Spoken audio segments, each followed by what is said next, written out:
கண்ணியத்திற்குரிய எல்லாம் வல்ல அல்லாஹு ஜல்ல ஷானஹு தஆலாவின் நல்லடியார்களே, இஸ்லாமிய கொள்கை விளக்கம் என்ற இந்த ஜும்மா தொடர் உரையிலே இந்த உலகத்திற்கு பிரபஞ்சத்திற்கு ஒரு இறைவன் இருந்தாக வேண்டும் என்பதற்கான அறிவியல் சான்றுகளையும் அறிவுபூர்வமான வாதங்களையும், இறைவன் என்றால் அவனுடைய இலக்கணம் என்ன என்பது குறித்தும், இஸ்லாம் கூறக்கூடிய கடவுள் கோட்பாடு தான் சரியான கோட்பாடு என்பதை குறித்தும் நாம் இதுவரை பார்த்து வந்தோம். இறைவன் ஒருவன்தான் இருக்க வேண்டுமென்று ஏற்றுக்கொண்டிருக்கக்கூடிய முஸ்லீம்களாகிய நம்ம மக்கள் மத்தியில் இந்த இறைவனை பற்றிய தவறான புரிந்துணர்வு இருக்கிறதே, அவற்றை தான் நான் இனிமேல் காண இருக்கிறோம். இதுவரை பிற மத மக்கள், பொதுவான மக்கள் எப்படி கடவுளை பற்றி தப்பாக புரிந்திருக்கிறார்கள் என்பதை பார்த்து வந்தோம்.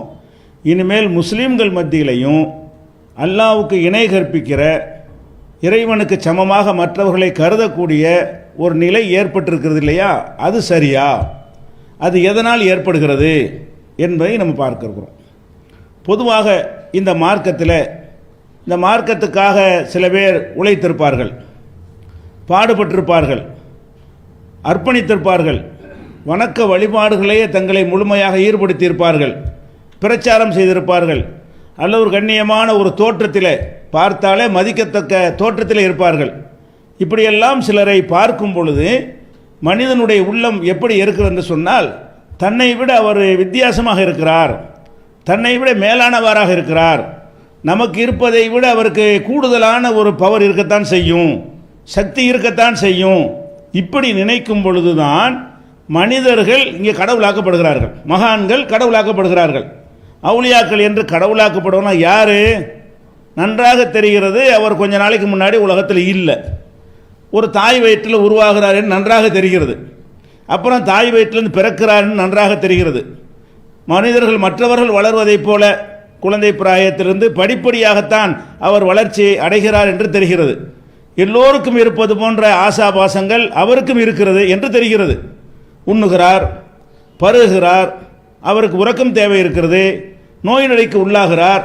எல்லா மனிதருக்கும் இருக்கிற அனைத்து பலவீனங்களும் அவரிடத்தில் இருந்தாலும், அவரிடத்தில் காணப்படுகிற சில வணக்க வழிபாடுகள், அல்ல அவரிடத்தில் காணப்படுகின்ற சில தோற்றங்கள், சில பிரச்சாரங்கள், இவையெல்லாம் என்ன செய்யுது என்று சொன்னால், நம்மளை விட ஒரு மனிதத்தன்மைக்கு மேலே உள்ளவராக இருக்கிறாரு என்று கருதி அவங்கள என்ன செய்கிறாங்கன்னு, இது அல்லாஹ்வுக்கு வேண்டியவர், அல்லாஹ்வுக்கு அடுத்த வீட்டுக்காரரு, இவர் சொன்னால் அல்லாஹ் கேட்கத்தான் செய்வான், அல்ல அல்லாஹ் தன்னுடைய அதிகாரத்தில் சிலர் கொடுக்கத்தான் செய்வான். உலகத்தில் அப்படித்தானே, ஒரு முதலமைச்சர் இருக்காருன்னு சொன்னால் அவருக்கு நெருக்கமான ஆட்களை வச்சு காரியம் சாதிச்சு கொள்ளலாம்.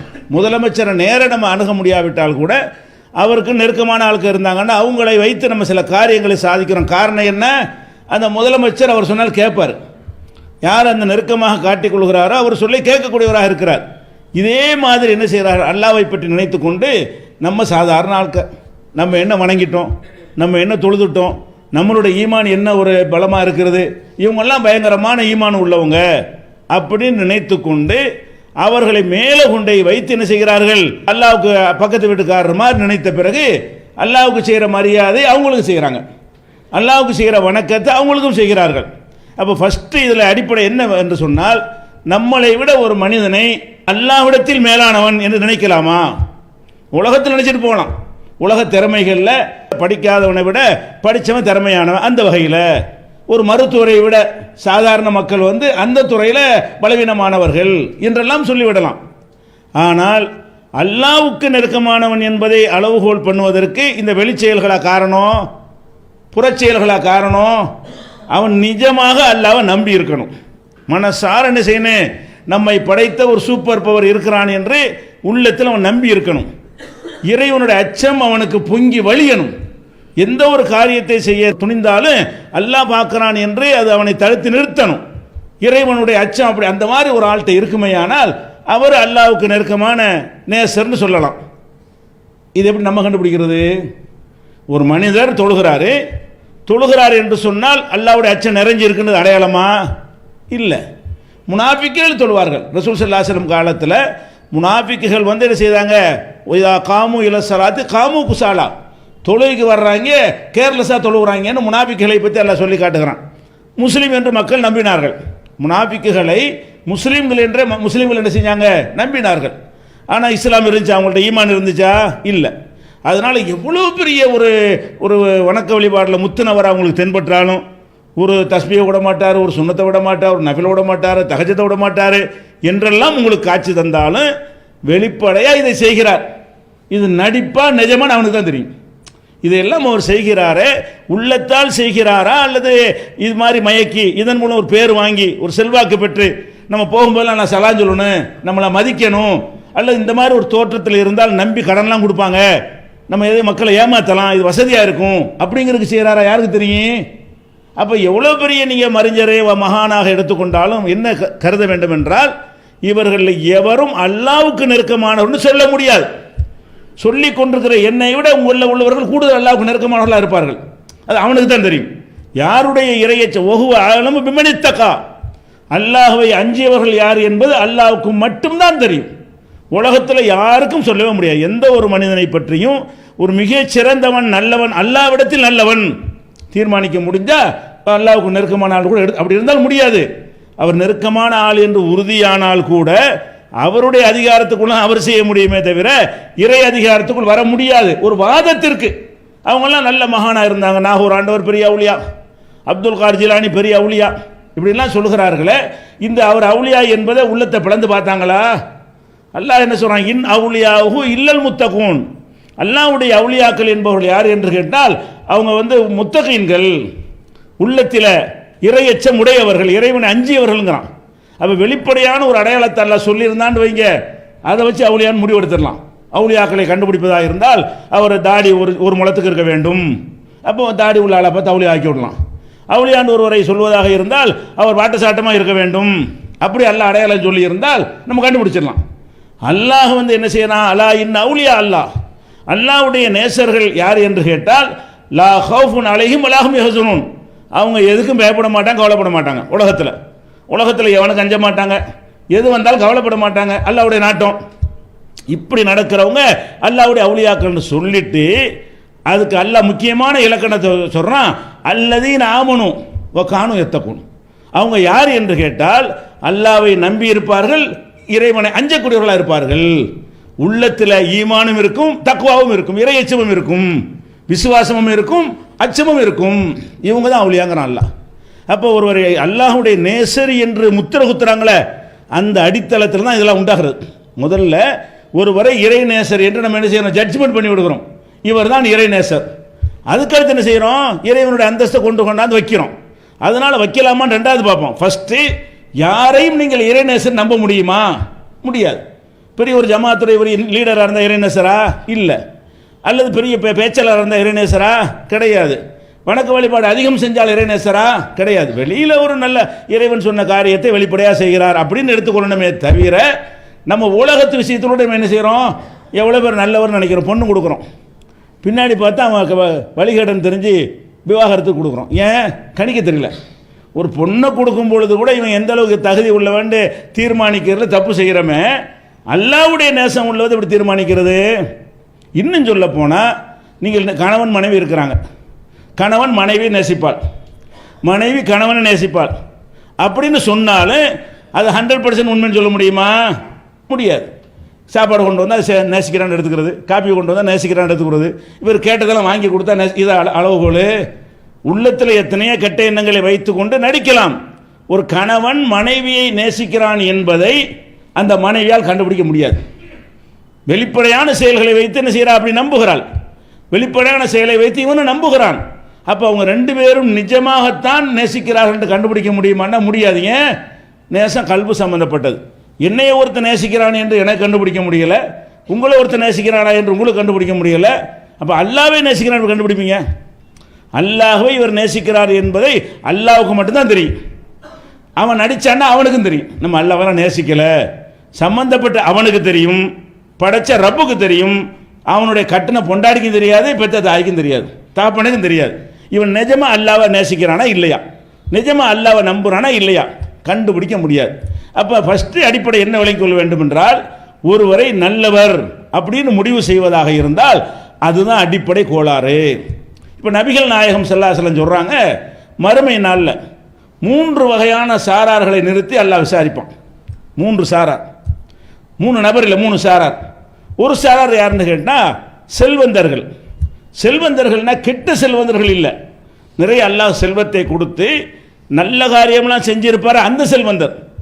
அவர் கஞ்சனாகவோ கெட்ட வழியில் செலவு பண்ணால் அதுக்கு தனியாக போயிடுவார். அல்லாஹ் என்ன செய்வான்னா நல்லவங்கள்ட்ட அறியப்பட்ட செல்வந்தரை கூப்பிடுவான். கூப்பிட்டோம் நம்மளாம் நினைப்போம், வள்ளல் வந்துட்டார், பள்ளியாசல் ரூபா கொடுத்தாரு, மதரசா கொடுத்தாரு, கல்விக்கு உதவி செஞ்சார், நமக்கு சட்டம் வாங்கி தந்தார் அப்படின்லாம் நம்ம நினச்சிக்கிட்டோம். அவரை பார்த்தோன்னே வாழும்போது அதெல்லாம் செஞ்சுருப்பார். செல்வந்தராக இருக்கிற காரணத்தினால வாழும் பொழுது நல்ல நல்ல காரியங்களாம் செய்யுது, இறையில் கொடை வள்ளல் என்றெல்லாம் நினைஞ்சிருப்பார், பட்டங்கள்லாம் வாங்கியிருப்பார். அப்போ அதை வச்சு மக்கள் என்ன நினச்சிருப்பாங்க, இவரெல்லாம் கன்ஃபார்முங்க, இவரெல்லாம் சுருக்கம் இப்படி அள்ளி கொடுக்குறாரு, 1க்கு 10 கொடுக்குறாங்க, நல்லா 100 கொடுக்குறாங்கிறான், 700 கொடுக்குறாங்கிறான், இவர் கொடுத்ததெல்லாம் போட்டால் எங்கே போயிடுவார் இவர். இவர் கொடுத்ததெல்லாம், இவர் கொடுத்த தான தர்மத்திற்கு அல்லாஹ் கொடுப்பதாக இருந்தால் அல்லாஹ் இல்லையின் பெரிய சொர்க்கத்தில் கொண்டு அல்லாஹ் வச்சிருவான் அப்படின்னு மக்கள் என்ன செய்கிறாங்க, அவரை பற்றி நினச்சிருப்பாங்களா. அல்லாஹ் கூப்பிடுவான், நீ எனக்கு என்ன செஞ்ச, உனக்கு செல்வத்தை கொடுத்துருந்தேனே, நிறைய ஏராளமான பாக்கியங்களை தந்திருந்தேனே, நீ என்ன செய்தாய் அப்படின்னு சொல்லுவான். அப்போ அவன் என்ன சொல்லுவான், இதையெல்லாம் சொல்லுவான், என்னென்ன காரியங்கள்லாம் செஞ்சேன், நான் எனக்கென்று வைத்து கொள்ளாமல் அதிகமான தான தர்மங்கள்லாம் செஞ்சுருக்கிறேன், எந்த நல்ல காரியம் இருந்தாலும் அதில் என் பங்கு இல்லாமல் இருக்காது, என்னுடைய ஷேர் கண்டிப்பாக இருக்கும், அப்படி நான் கொடுத்தவன் என்று அவன் சொல்லுவான். அல்லாஹ்வுக்கு தெரியும், அம்பலப்படுத்துறது தூக்கி விசாரித்து உடனே தள்ளி விட்டுறலாம். எதுக்கு இதை கேட்குறான், நீங்கள் எல்லாம் மனுஷனை எடை போடலான்னு புரிய வைக்கிறதுக்காக வேண்டி நீங்கள் ஒரு கணக்கு போட்டு இல்லை. இப்போ பாருங்கள், அல்லாஹ் கேட்பான், இதெல்லாம் நீ செஞ்ச, எதுக்கு செஞ்ச, உன்னை யுகால அன்னக ஜவாதுன், நீ ஒரு வள்ளல் என்று சொல்ல வேண்டும். மக்கள் என்ன செய்யணும், நம்மளை பார்த்தா கொடை வள்ளல் போகிறாரு, இதுக்கு தனப்ப செஞ்ச, இது அல்லாஹ் ஒருத்தன் இருக்கிறான், இதை கொடுக்க சொல்கிறான், கொடுத்தா 1க்கு 10 தருவான், அதுக்காக செஞ்ச. நாம் செய்கிற தான தர்மங்களுக்கு இறைவன் நன்மையை தருவான் என்று நாடி நீ செஞ்சியா, நீ பெருமைக்காக செஞ்சியா, வள்ளல் என்ற பெயர் வாங்குவதற்கு நீ செய்தாய், கதப்த பொய் சொல்லுகிறாய், இழுத்து செல்லுங்கள் நரகத்துக்குன்றான்ல. இதில் என்ன கவனிக்க வேண்டிய விஷயம் என்ன, நம்மெல்லாம் என்ன கணிச்சு இருந்திருப்போம், அவரை நம்ம காலத்தை அப்படி ஒரு இருந்தால் என்ன கணிச்சிருப்போம். ஒரு ஆள் இருக்கார் நம்ம காலத்தில், அவர் மாதிரி ஒரு வள்ளலே இல்லைன்னு இருக்கிறாரு, அவரை பற்றி நம்ம முடிவு என்னவா இருக்கு, நல்ல மனிதர், கண்டிப்பாக இவர் வெற்றி அடைவார், முடியலை. அப்போ மனிதர்கள் கணிப்பு வேற, அல்லாஹ் கணிப்பு விளங்கி போச்சா. அதுக்கப்புறம் அல்லாஹ் என்ன செய்வான்னு கேட்டால், உயிரை தியாகம் செஞ்சால கூப்பிடுவான். மனிதர்கள் செய்கிற தியாகத்தில் பெரிய தியாகம் உயிர் தியாகம், காசை கொடுத்துடலாம், உசுரை கொடுக்க முடியுமா. அப்போ மனிதர்கள் செய்கிற தியாகத்தில் பெரிய தியாகம் உயிர், அடுத்த நிமிஷம் முடிஞ்சு வச்சு எல்லாமே. எத்தனையோ வாழ வேண்டிய பருவங்கள்லாம் இருக்குது, என்பங்கள்லாம் இருக்குது, எல்லா சொகுசலாம் இருக்கிறது, இதில் எல்லாத்தையும் தியாகம் பண்ணிவிட்டு அவன் சாவுறதுக்கு ரெடி ஆகிறான். எதுக்காக வேண்டி, ஒரு நல்ல பணியில் ஈடுபட்டு அல்லாஹ்வுக்காக போர் செய்கிறன்னு ஒரு போர்க்களத்தில் போய் அவ்வளோ ஒரு அடக்குமுறைக்கு எதிராக நின்று ஏதோ ஒரு வகையில் உயிரை பலி கொடுத்துட்றான் நல்ல காரியத்துக்காக. ரவுடித்தனம் செஞ்சு கொல்லப்படலை, மக்கள்லாம் பார்க்குறாங்க, அவர்லாம் ஷஹீது, அவர் உயிரையே தியாகம் செஞ்சவர், அல்லாஹ்வுக்காக வேண்டி மக்கள் நல்லா இருக்கணும், தீன் நல்லா இருக்கணும், மார்க்கத்தை மேலோங்க செய்யணும் என்பதற்காக களத்தில் இறங்கி என் உயிர் போனாலும் பரவாயில்லை என்று செயல்பட்டார் என்று மக்கள்லாம் நினைக்குவாங்க. அவர் வாழும்போது நினச்சிருப்பாங்க, அவர் இறந்து போனோடனே ஷஹீது பட்டம் கொடுத்துருவாங்க, ஷஹீத் அவர் ஷஹீது, அதுவும் தர்கா கட்டுறாங்க. இப்படி யாராவது செத்தானா அவர் ஷஹீதாக்கி தர்காவும் கட்டி விட்டுறாங்க. அப்போ அல்லாஹ் மறுமையில் கூப்பிட்டு வாங்க ஷஹீதுன்னு கூப்பிடுவோம். நீங்கள் உனக்கு உடல் ஆரோக்கியம் தந்தன, திரகாத்திரமான உடம்பை தந்திருந்தன, நீ எனக்கு என்ன செய்தாய், உன் பாதையில் போரிட்டு உயிரை அர்ப்பணித்து விட்டானே அப்படிம்பார். அல்லாஹ் என்ன செய்வான், கதப்த போய் சொல்கிறேன், நீ உயிரை கொடுத்த நிஜம், எதுக்கு செஞ்சா, அன்னக்க ஜரி உன் வீரன் மாவீரன் எல்லாரும் போராடணும். போகும்போது என்ன செய்யறது, நம்ம செத்தாலும் நம்ம பேர் நிற்கணும். நம்ம செத்த பிறகு கூட நம்மளை பற்றி யாரும் பேசினா இவர் ஒரு தியாகி வீரர் அப்படி சொல்லப்பட வேண்டும் என்பது நான் இப்போ செஞ்ச. அது எனக்கு தெரியுமே, உலகத்துக்கு தான் அவனுடைய வீரம் தெரியும், எனக்கு உள்ளம் தெரியும். அப்போ நீ இந்த தியாகத்தை செஞ்சு எதுக்காக செஞ்சாய், பேர் வாங்குறதுக்காக, புகழ் வாங்குறதுக்காக செய்தாய். அப்படி பேர் தந்தாச்சு, உலகத்தில் உன்னை வீரன் சொல்லிட்டாங்க எல்லாரும். நீ இறந்த பிறகு நிறைய பேர் உனக்கு நினைஞ்சிட்டாங்க, தியாகிப்பட்டவன் கொடுத்துட்டாங்க. நீ எதற்காக செய்தாயோ அதை நீ அடைந்து விட்டாய், இழுத்து செல்லுங்கள் நரகத்துக்குன்றான்ல. அப்போ இந்த உயிர் தியாகம் பண்ணி இருக்கான், கண்ணுக்கு முன்னாடி இந்த தஸ்மி மணி உருட்டுறது, ஜிப்பா போடுறத விட பெரிய வேலையை செஞ்சுருக்கிறான். அவனை கூட அவளியான்னு சொல்ல முடியல. நம்ம ஜிப்பாவை தலைப்பா வச்சு அவளியாங்கிறோம், தோற்றத்தை வச்சு தான் அவளியா மகான்கிறோம். அட உயிரை கொடுக்குறாயா, உள்ளதிலே பெருசு. நபிமார்களுக்கு அடுத்து சுகதா, சொர்க்கத்தில் அல்லாஹ் தரஜா வச்சிருக்கான முதல் தரஜா நபிமார்களுக்கு, அடுத்து சுகதாக்கள், உயிரை அர்ப்பணித்தவர்கள், அல்லாஹ்வுக்காக அர்ப்பணிக்கிறவர்கள். அவ்வளோ பெரிய கிரேடு உள்ள ஒரு காரியத்தை செஞ்சிருக்கிறான், அவ்வளோ பெரிய அந்தஸ்தை பெற்று தருகிற ஒரு காரியத்தை செஞ்சிருக்கிறான். இது சரியில்லை. அப்போ இதுக்கு எதுக்காக இதை நான் சொல்கிறேன்? நம்ம கணிச்ச தப்பாயிடுச்சா இல்லையா? நம்ம அவனே கணிச்ச தப்பா போச்சு, அவனே அப்படி தான் கணிச்சிட்டு இருக்கான். நம்ம செஞ்சது எல்லாம் ஏமாந்துருவான்ட்டு. அதனால நீ என்ன செஞ்சான்னு கேட்கும்போது இப்படி சொல்கிறான். நீ என்னடா செஞ்சேன்னு கேட்டால் நான் உனக்காக உயிரை கொடுத்தாங்கிறான், ஏன் பண்ணங்கிறான், அல்லாட்டே போய். அப்போ இவன் இப்படி அவன் தன்னை பற்றி நினைத்து கொண்டிருக்கிறான், மக்கள் அப்படி நினைத்து கொண்டிருக்கிறார்கள். அந்த நினைப்பு சரியானதா? அல்லாட்ட ஏற்றுக்கிறப்பட்டுச்சா? அப்போ அவர் நரகத்துக்கு போன்னு சொன்னால் அவர் அவுளியாவா? அவர் கழிக்கிற தீர்ப்பு என்ன? நரகத்திற்கு போ. அப்போ நரகத்திற்கு போய் என்று தீர்ப்பு அளிக்கப்படுமே, ஆனால் ஒரு மகானா? ஆனால் உலகத்தில் அவர் என்னவா கருதப்பட்டு இருப்பார்? அப்படி உயிரை கொடுத்தார், அவர் கூப்பிடுங்க யா அல்லாஹ் அப்துல் கஜ்லானிய அப்படின்னு சொன்னால் நம்மளை கேட்பாருன்னு சொல்கிறீங்களே. அப்போ இவ்வளோ பெரிய உயிர் தியாகி கன்ஃபார்மாக வெளி உலகத்தின் பார்வையில் உயிர் தியாகம் பண்ணி இருக்கிறார், அல்லாட்ட நிற்கலை. ஏன்? அவர் போகும்போது என்ன செய்கிறாரு? அல்லாஹ் ஒருத்தன் இருக்கான், இந்த மார்க் மேலும் கொண்டு தீனில் அந்தஸ்து பண்ணணும், சொர்க்கத்தில் அங்கே என்ன செய்யணும், நபிமார்களுக்கு அடுத்து அந்தஸ்து அடையணும், அதுக்காக நான் தியாகம் போகும்போது என்ன செய்கிறது, ஒரு மாதிரியாக பார்த்துக்கிறது, நம்மளை எல்லோரும் கவனிக்கிறாங்களாங்கிறது, அதில் எல்லோரும் பார்க்குறதுக்கு தகுந்த மாதிரி வீரதீர பராக்கிரமாக செயல்படுறேன்னு போய் கடைசியில் என்ன செய்கிறது, நம்ம செத்தாலும் பேர் நிற்கணும், உயிர் போனாலே நம்ம பேர் விளங்கும். அது மாதிரி ஒரு மடத்தனம் கிடையாதுங்க. பேர் விளங்கு, நீ உணர முடியுமா? உனக்கு நீ சாவ போகிற. உசுரோடு இந்த வள்ளல் ஆசைப்பட்டதுக்காக ஒரு அர்த்தம் இருக்குங்க. ஒரு செல்வந்தன் வந்து நான் கொடுப்பதை பாராட்டணும்னு நினைக்கிறான், அந்த பாராட்டை காதலை கேட்டுருவான், அந்த பாராட்டை அனுபவிச்சிருவான். இவன் என்னதை அனுபவிப்பானா? அதுவும் கிடைக்காம போச்சு. உயிரை கொடுத்துருக்குறான், வள்ளல்ட்டு எல்லாரும் சொல்லணுமா? சொன்ன உனக்கு என்ன, நீ தான் போயிட்டியே. அட நீ இருக்கும்போது சொன்னால் ஒரு சந்தோஷமாச்சும் கிடைக்கும். நீனே போயிடுற, அப்புறம் எவன் சொன்னால் என்ன சொல்லாட்டி என்ன, அதை கூட உணராமல் உயிரை கொடுக்க போகும்போது கூட ஒரு கணக்கு வச்சு போகிறான். அப்போ அவன் இறைநேசன் ஆக முடிஞ்சா? ஆக முடியலை. அதுக்கடுத்து எல்லாம் என்ன செய்கிறான்னு கேட்டால் மார்க்க அறிஞரை கொண்டு வர்றான். மார்க்க அறிஞர்னா யார்? இந்த போலி அறிஞர்கள் கிடையாது. அவங்க அதனாலே நரகத்துக்கு போயிடுவாங்க. போலியான அறிஞர்களாக இருந்தால் அவங்களுடைய போலித்தனத்தினாலையும் பொய்யான மார்க்கத்தினாலையும் மக்களை வழிகெடுத்ததுனாலையும் சரியான மார்க்கத்தை சொல்லாததுனாலையும் அவங்க அந்த செயலுக்காக நரகத்துக்கு போயிடுவாங்க. இப்போ கூப்பிட்ற ஆலிம் யாருன்னு கேட்டால் ஒரிஜினல் ஆலிம் அப்படி நம்ம நினைக்கிறார்களா? இப்போ கூப்பிட்ற ஆள் யார்? கரெக்டாக குர்ஆன் பேசினவர், கரெக்டாக ஹதீஸை சொன்னவர், கரெக்டாக மார்க்கத்தை மக்களுக்கு உள்ளது உள்ளபடி சொன்னார், கூட்டாமல் உரைக்காமல் சொன்னார், அப்படின்லாம் அர்ப்பணித்தார். அது மாதிரியான ஒரு ஆளாக இருப்பாங்கல்ல, அப்படியான ஆளுக்களை கூட நிப்பாட்டுவான். நம்மளாம் நினச்சிருப்போம் பெரிய பெரிய தரஜா கிடைக்க போகுது. ஏன் கிடைக்குமா இல்லையா? ஒரு மனிதருடைய பேச்சினால் 4 பேர் இப்போ நேர்வழி பெற்றால் அவங்க நன்மை அவர் கிடைச்சி போயிருதில்ல. இப்போ நான் உங்களுக்கு சொல்கிறேன், ஒரு செய்தியை சொல்கிறேன், அதை கேட்டு நீங்கள் செயல்பட்டீங்கன்னா எனக்குள்ள நன்மையும் கிடைச்சினே, உங்கள் நன்மையிலேருந்து எனக்கு ஒரு பங்கு கிடைச்சிடும். உங்களுக்கு குறையாது. உங்களுக்கு குறைக்காமலேயே அப்படி எனக்கு ஒரு பங்கை தந்துடுவான். என் மூலமாக ஒரு 10 பேர் நேர்வழி பெற்றார்களே, ஆனால் எனக்கு 11 பேருடைய அமல் எனக்கு கிடைச்சி போயிடும். நான் செஞ்சது ஒன்று, அந்த 10 பேர் என்னால் தான் நேர்வழிக்கு வந்தாங்க. ஒருத்தர் சிற்கில் இருக்கிறாரு, அவர் செஞ்ச எல்லாமும் நாசமாகி போயிடும். இப்போ நம்ம அவர் தௌஹீதை சொல்லி கொடுத்தோம், இப்போ அமல்கள் நாசமாகாது. அவருடைய அமல்கள்லாம் நாசமாகாமல் காப்பாற்றுவதற்கு இந்த தௌஹீது கொள்கை காரணமாக இருந்துச்சு. அப்போ எல்லா அமலும் அவருக்கு கூலி கிடைக்கும் பொழுதெல்லாம் நமக்கு ஒரு சேர் கிடைக்கும். யாருக்கு? நீங்கள் பிரச்சாரம் செய்தால் உங்களுக்கு ஒரு பங்கு கிடைக்கும். அவ்வளோ பெரிய வேலையாக செஞ்சிருக்கிறார்.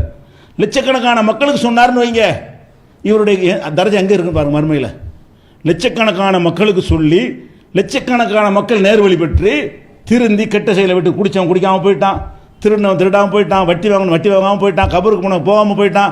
இப்படி பலவிதமான முன்னேற்றங்கள் மனித சமுதாயத்தில் அவரை கொண்டு ஏற்பட்டிருக்கிறது. அதிலெல்லாம் இவருக்கு பங்கு நிச்சயமாக உண்டு, கிடைக்கணும். அதற்கான கூலி எல்லா இடத்துல கண்டிப்பாக கிடைக்கணும். கூப்பிடுவான் அல்ல, என்னடா உனக்கு அறிவை தந்தனே, மார்க்க ஞானத்தை கொடுத்தனே, நீ என்ன செய்தாய்? நான் உனக்காக மார்க்கத்தை பட்டி தொட்டி எல்லாம் போய் சொன்னேன், பிரச்சாரம் செய்தேன், அதில் வரக்கூடிய எல்லா இடர்களையும் தாங்கி கொண்டேன் இப்படின்னு அவன் சொல்லுவான். அல்ல என்ன செய்வான்? கதவத்தை போய் சொல்கிற, எதுக்கு நீ செஞ்ச? லியுகால அன்னக காரிஉன், நீ ஒரு காரி, ஒரு அறிஞன், ஒரு ஆலிம், மேதை என்று சொல்ல வேண்டும், மக்கள் சொல்ல வேண்டும் என்பதற்காக நீ இதை செய்தாய், அதனால் நீ பொய் சொல்லுகிறாய், போ நரகத்துக்குன்றான். அவன் கூலி கூட மிஞ்சலை, அவனுக்கு எல்லாருடைய கூலியும் கிடைக்கணும். அது இல்லாமல் அந்த கூலி உனக்கு கிடைக்காது, உன் அமலுக்காவது கூலி தருவான்னு பார்த்தா இந்த பெருமை என்ன ஆயிடுச்சுன்னு சொன்னால், எதுக்கு செஞ்சுருக்கிறான்? நான் எனக்கு வேணும், நான் எனக்குன்னு ஒரு பேர் வேணும், எனக்குன்னு ஒரு பதவி வேணும், எனக்குன்னு ஒரு புகழ் வேண்டும் அப்படி நினைத்து செய்தால் அவ்வளவு லாஸ்மீன். 50 வருஷ உழைப்பு 35 வருஷ உழைப்பு செஞ்சால் கூட அதுக்கு சல்லி காசு புண்ணியம் இல்லாமல் போயிடும். அல்லாவுக்காக செஞ்சேன், செய்ய செய்யணும். இறைவா இதனுடைய மார்க்கம், இந்த ஏகத்துவ கொள்கை நிலைநாட்ட வேண்டும், அந்த மக்கள்லாம் உன்னை வணங்கக்கூடியவர்களாக மாற வேண்டும், அப்படி மாறினால் நீ வாக்களித்தபடி எனக்கு கூலி கிடைக்க வேண்டும், மறுமையில் என் தரஜா உயர வேண்டும் என்று ஒவ்வொரு சொல்லை சொல்லும் போது உள்ளத்தில் இருக்க வேண்டும். ஒவ்வொரு காயை நகர்த்தும் போது நான் இதுக்குத்தான் சொன்னேன், வேற எந்த எதிர்பார்ப்பு எனக்கு இல்லை அப்படின்னு அவன் இருந்தால் மட்டும்தான் அவன் இறைநேசன் ஆக முடியுது. இந்த 3 பேரை எல்லாம் விசாரிப்பான்னு சொல்ல எதுக்கு ரசூலுல்லாஹ் சொல்றாங்க இந்த சம்பவத்தை? பல விஷயங்கள் அடங்கி இருக்கிறது. மனிதர் முக்கியமான அம்சம் என்னன்னு கேட்டால், எந்த மனுஷனையும் நல்லடியான்னு சொல்லிவிடாதீங்க. எந்த மனுஷனையும் அவர் போன்ற தக்குவாதாரி உண்டா, அவர் என்ன சொல்லலாம், அவர் மாதிரி தொழுறவர் உண்டான்னு கேட்டுப்போங்க. கண்ணால் தெரியறதுக்கு சொல்லுங்க. கண்ணால் பார்க்குறீங்களா, அவர் மாதிரி தொழுற ஆள் இல்லை, அவர் மாதிரி தானம் தருமம் செய்கிற ஆள் இல்லைன்னு சொல்லுங்க. அல்லாவால் ஏற்கப்பட்டன்னு சொல்லிவிடாதீங்க. எதை உங்கள் கண்ணால் பார்க்கிறீர்களோ அதுக்கு சர்டிஃபிகேட் கொடுங்க. எதை உங்கள் கண்ணால் பார்க்க முடியலையோ அதுக்கு சர்டிஃபிகேட் கொடுக்காதீங்க. இதைத்தானே ரசூல் ஸல்லல்லாஹு அலைஹி வஸல்லம் ஹதீஸ் காட்டுகிறது. அப்போ அடிப்படை என்ன, எந்த மனுஷனையும் நல்லவேன்னு சொல்லி தீர்மானிக்கிற அதிகாரம் அங்கே தான் கோளாறு பண்ணுறோம். அல்லாஹ்வுடைய நேசர்னு யாரையும் சொல்ல, உலகத்தில் யாரை சொல்லலாம் அது தனியாக லிஸ்ட்டு கடைசியாக நான் சொல்கிறேன். யாரையெல்லாம் இறைநேசர்னு சொல்லலாம் என்பது சொல்லவும் செய்யலாம். அது யார் இறைவனே சொல்லியிருக்க வேண்டும், இறை தூதர் குறிப்பிட்டு சொல்லியிருக்க வேண்டும். அவங்கள சொல்லலாம். அவங்களாம் யாருங்கிறத இந்த தொடரில் பின்னாடி பார்க்கலாம். அதே மாதிரி ரசூல் ஸல்லல்லாஹு அலைஹி வஸல்லம் என்ன செய்கிறாங்கன்னா, ஒரு போர்க்களத்தில் என்ன செய்கிறாருன்னா, ஒரு ஆள் அப்படி பம்பரமாக விளையாடுறார். போர்க்களத்துடைய செயல்பாடு இருக்குல்ல, மற்ற எல்லாருடைய செயல்பாட்டை விட அங்கேருந்து அங்கே தாவுறாரு, இங்கே தேறாரு, 10 பேர் இருந்தாலும் நுழைஞ்சு என்ன செய்கிறார், அப்போ அந்த மாதிரி பார தூரமாக பலரையும் வெட்டுகிறார். போர்னா அதை செய்வாங்க, போரில் பயன் பண்ணிட்டு இருப்பாங்க. போரில் என்ன செய்யணுமோ அதையெல்லாம் என்ன செய்கிறாரு. அப்போ மக்கள்லாம் என்ன பேசிக்கிட்டாங்க, ஃபுலானும் ஷஹீதுன், அவர் உயிர் தியாகி ஆயிட்டாரு, அவர் உயிர் தியாகி ஆயிட்டாரு என்று அவரை வெட்டுப்பட்ட உடனே சொல்கிறாங்க. ரசூலுல்லாஹ் சொல்கிறாங்க, இல்லை அவர் நரகவாசி. ரசூலுல்லாஹ் இதை சொல்ல முடியாது, வஹி வந்தால் சொல்ல முடியும். எல்லாருக்கும் இப்படி சொன்னதில்லை. யாரை பற்றி அறிவித்து கொடுக்கப்படுகிறதோ அவரை பற்றி மட்டும் வஹியாக இருக்கணும், வேறு யாரும் சொல்ல முடியாது. இறை தூதராக இருந்தார்களே ஆனால் சொல்லி கொடுத்தா செய்வாங்க. என்னென்னு கேட்டால், இவருக்கு வெட்டு காயமெல்லாம் ஏற்பட்டு இவர் கன்ஃபார்ம் ஷஹீதுன்னு ஆன பிறகு இவர் என்ன செய்கிறாருன்னா, வெட்டு காயம் பட்ட உடனே வேதனை ராத்திரிலாம் தாங்க முடியலை, செத்து போயிடுவான்னு தெரியுது. வேதனை தாங்க முடியாமல் ஈட்டி வச்சு குத்தி தற்கொலை செஞ்சு செத்துடுறார். அந்த வேதனையிலே செத்துருந்தாரே ஆனால் அவர் ஷஹீதாக இருப்பார். தற்கொலை பண்ணி செத்துடுறார். எதனால்? இந்த தற்கொலைக்கு அது ஒரு காரணம் தானே. பெரும்பாலும் தற்கொலை செய்கிறவங்க யாருன்னு கேட்டால், தாங்க முடியாத வலியை உணர்வதும் தற்கொலைக்கு ஒரு காரணமாக இருக்கிறது. எப்போ பார்த்தாலும் விட்டாத வலி, எதுக்கும் கேட்க மாட்டேங்குன்னு வைங்களேன், செத்துருமே நினைப்பான் ஒரு மனுஷன். அந்த மாதிரியான அடிப்படையில் அவருடைய எல்லை மீறிய வலி வேதனை அவரை தாங்க முடியாமல் என்ன செஞ்சிட்டாரு, இதுக்கு மேலே எனக்கு தாங்க ஏழுன்னு அவர் என்ன செய்கிறாரு, தற்கொலை பண்ணுறாரு. அப்போ அது போய் பார்க்குறாங்க, தற்கொலை பண்ண இதுதான் சொல்கிறாங்க ரசூலுல்லாஹ். அப்போ எல்லாருடைய பார்வையில் என்ன, அவர் ஷஹீதா உயிர் தியாகம் பண்ணிட்டார், நல்ல மனுஷன் நினச்சிக்கிட்டு இருக்கிறாங்க. ஆள் அவுட்டு, இப்போ அல்லாட்ட அவனும் இல்லை, நரகவாசி ஆகிட்டார். அவர் தற்கொலை செஞ்சு சாவார்னு நினைப்பாங்களே யாராவது? இதுக்கு போனவர் தற்கொலை செய்வாராம். எதுக்கு போனார் அவர்? அல்லாவுக்காகன்னு போயிருந்தாரே. ஆனால் தற்கொலை செய்கிறவர் என்ன வருமா? அப்போ வேறு ஏதோ ஒன்று நினச்சிருக்காரு. அதனால் இல்லாட்டி அல்லாவுடைய பயத்துக்கு உயிரை கொடுக்க போனால் அதையும் தாங்கிக்கிற வேண்டியதானே. அப்போ அந்த ரிமார்க் அதில் வந்துருச்சு. இன்னொருத்தர் என்ன செய்கிறாங்கன்னா, கொல்லப்பட்டுறாரு. அதை ரசூலுல்லாஹ் என்ன செய்கிறாங்கன்னு கேட்டால், அவர் நரகவாசின்றாங்க. நரகவாசியா? நல்லத்தானே இருந்தார், போர் செஞ்சார், கொல்லப்பட்டிருக்கார். போர்க்களத்தில் வச்சு சொல்கிறாங்க நரகவாசின்னு. என்னன்னு பார்த்தா, அவருடைய போர்க்களத்தில் கனிமத்து எதிரிகள்லாம் விட்டு போவாங்கள்ல, அந்த பொருள்களை என்ன செய்யணும்னா, இஸ்லாமிய சட்டப்பிரகாரம், அல்லாவுடைய சட்டப்பிரகாரம் போர்க்களத்தில் நம்ம எதிர்க்கிற பொருள்கள் எல்லாம் அரசாங்கத்தில் ரசூலுல்லாஹ்ட்ட ஒப்படைச்சி அவங்க என்ன செய்வாங்கன்னா பிரித்து கொடுப்பாங்க. ரசூலுல்லாஹ்ட்ட என்ன செய்ய பங்கு வச்சு கொடுப்பாங்க, யார் யாருக்கு என்னங்கிறது. அது எதிரிகளுடைய பொருளை தெருவில் போட்டு போக முடியும், அதை எடுத்துக்கொள்வது. இவர் என்ன செஞ்சிருக்காருன்னு கேட்டால், உயிரை கொடுக்க போயிருக்காரு, அங்கனக்குள்ளே ஒரு பொருளை நினச்சி ஒழிச்சு வச்சுக்கிட்டார். போர்க்களத்தில் ஒரு பொருள் ரசூலுல்லாஹ்ட்ட கொடுக்காம ஒழித்து வைத்து கொண்டார், மறைத்து வைத்து கொண்டார். அதுக்கப்புறம் அவர் இறந்து போன தேடி பார்த்தா அவருடைய பொதியில் கனிமத்து பொருள்னு இருக்காது. அதாவது போரில் ஜெயிச்சிட்டோம்னு சொன்னால், கொல்லப்படாமல் போனால் இந்த பொருளை வீட்டில் யூஸ் பண்ணிக்கலாம், அதன் அர்த்தம். அந்த பொருளை எடுத்து வைத்திருக்கிறார், கனிமத்து பொருளை அதில் எடுத்து வைத்த நிலையில் கொல்லப்பட்டுறாரு. ஆனால் ரசூலுல்லாஹ் என்ன செய்கிறாங்க, நரகவாசினோன்னு அவருடைய பையை சோதனை பண்ணி பார்த்தால் அவருடைய பொது பணத்தில் என்ன செய்கிறார், அவர் எடுத்து சுருட்டி வைத்திருக்கிறார், கனிமத்தில் எடுத்து வைத்திருக்கிறார். அப்போ உயிரை தியாகம் பண்ணுற போகிற ஒன்றை பார்க்குறோம், உள்ளுக்குள்ளே வேறு மாதிரி இருந்திருக்கு. உள்ளுக்குள்ளே என்ன இருக்குது, உயிரை தியாகம் பண்ணுறது அற்புதத்துக்கு ஆசைப்படலாமா? உயிரே போக போகுது, அதுக்குள்ளேயும் ஒன்று கலந்துருக்குமே. ஆனால் அப்போ இறை நேசத்துக்கு ரிமார்க்குன்னு வருதா இல்லையா? அல்லாஹ் வந்து மைனஸ் பண்ணி விட்டுறான்ல. அப்போ இந்த மாதிரி இருந்தவர்களை எல்லாம் கூட நம்ம நல்லவர்கள் என்று நம்ம சஹாபாக்கள்லாம் கணிக்கிறாங்க. நம்மள மாதிரி சாதாரண ஆள் கிடையாது. நம்மளும் நல்லடியாரை கவனிக்கிறதுக்கு பெரிய இபாதெல்லாம் தேவை கிடையாது. தலப்பா ஜிப்பா போதும் நமக்கு. நம்மளும் கணிக்கிறதுக்கு என்ன, நம்ம நல்லடியாரை கணிக்கிறதா இருந்தால் அந்த தோற்றமும் அந்த மாயாஜால பேச்சுகளும் மந்திர தந்திரங்களும் இது செஞ்சால் நல்லடியார்னு சொல்லிட்டு போயிடுவோம். சஹாபாக்கள் அப்படியே கணிப்பாங்க. அவங்க கணிக்கிறாங்க தப்பாக போயிடுது. அவங்க கணிக்கிறாங்க தப்பாக போன என்ன அர்த்தம்? அப்போ இதெல்லாம் ஒன்றுமே செய்ய முடியாது. யாராவது நல்லவன்னு சொல்லி என்ன செய்ய முடியாது, செய்ய முடியாது. அதை விடுங்க. நபிகள் நாயகம் ஸல்லல்லாஹு அலைஹி வஸல்லம் அல்லாஹ்வுடைய தூதர், அவங்களுக்கு எல்லாரும் நல்லவன்னு கணிக்கலுமா? முடியாது. அவங்க கணிச்சதா சரியாக இருக்குமா? யாருக்கு வஹி வந்து சொன்னார்களோ அது கரெக்டாக இருக்கும். அது இல்லாமல் ஒரு கணித்திருப்பார்களே ஆனால் அப்படி இருக்குன்னு அவசியம் கிடையாது, மாற்றமாகவும் இருக்கும். மறுமை நாள் அல்லாஹ் விசாரிப்பான்.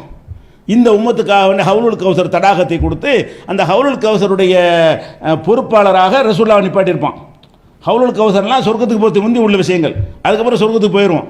அந்த விசாரணை நடக்கும்ல, அந்த கொடூரத்தை தாங்க முடியாமல் வெப்பத்தில் தத்தளிக்கும் பொழுது அல்லாஹ் என்ன செய்யறான்னா அந்த ஹவுலுல் கௌசர் தண்ணியை கொடுத்து இதை குடித்தார்களே ஆனால் விசாரணை முடிவு தாகம் வராது. அப்போ ரசூலுல்லாஹ் தேடி எல்லாம் போவாங்க, அந்த உம்மத்தெல்லாம் போவாங்க. ரசூலுல்லாஹ் வந்து ஹவுலுல் கௌசரில் என்ன செய்வாங்க, இருந்து விநியோகம் பண்ணி கொண்டிருப்பார்கள். அப்போ சில சஹாபாக்கள் வருவாங்க வேகமாக, நம்மளும் போவோம், சஹாபாக்கள் வருவாங்க.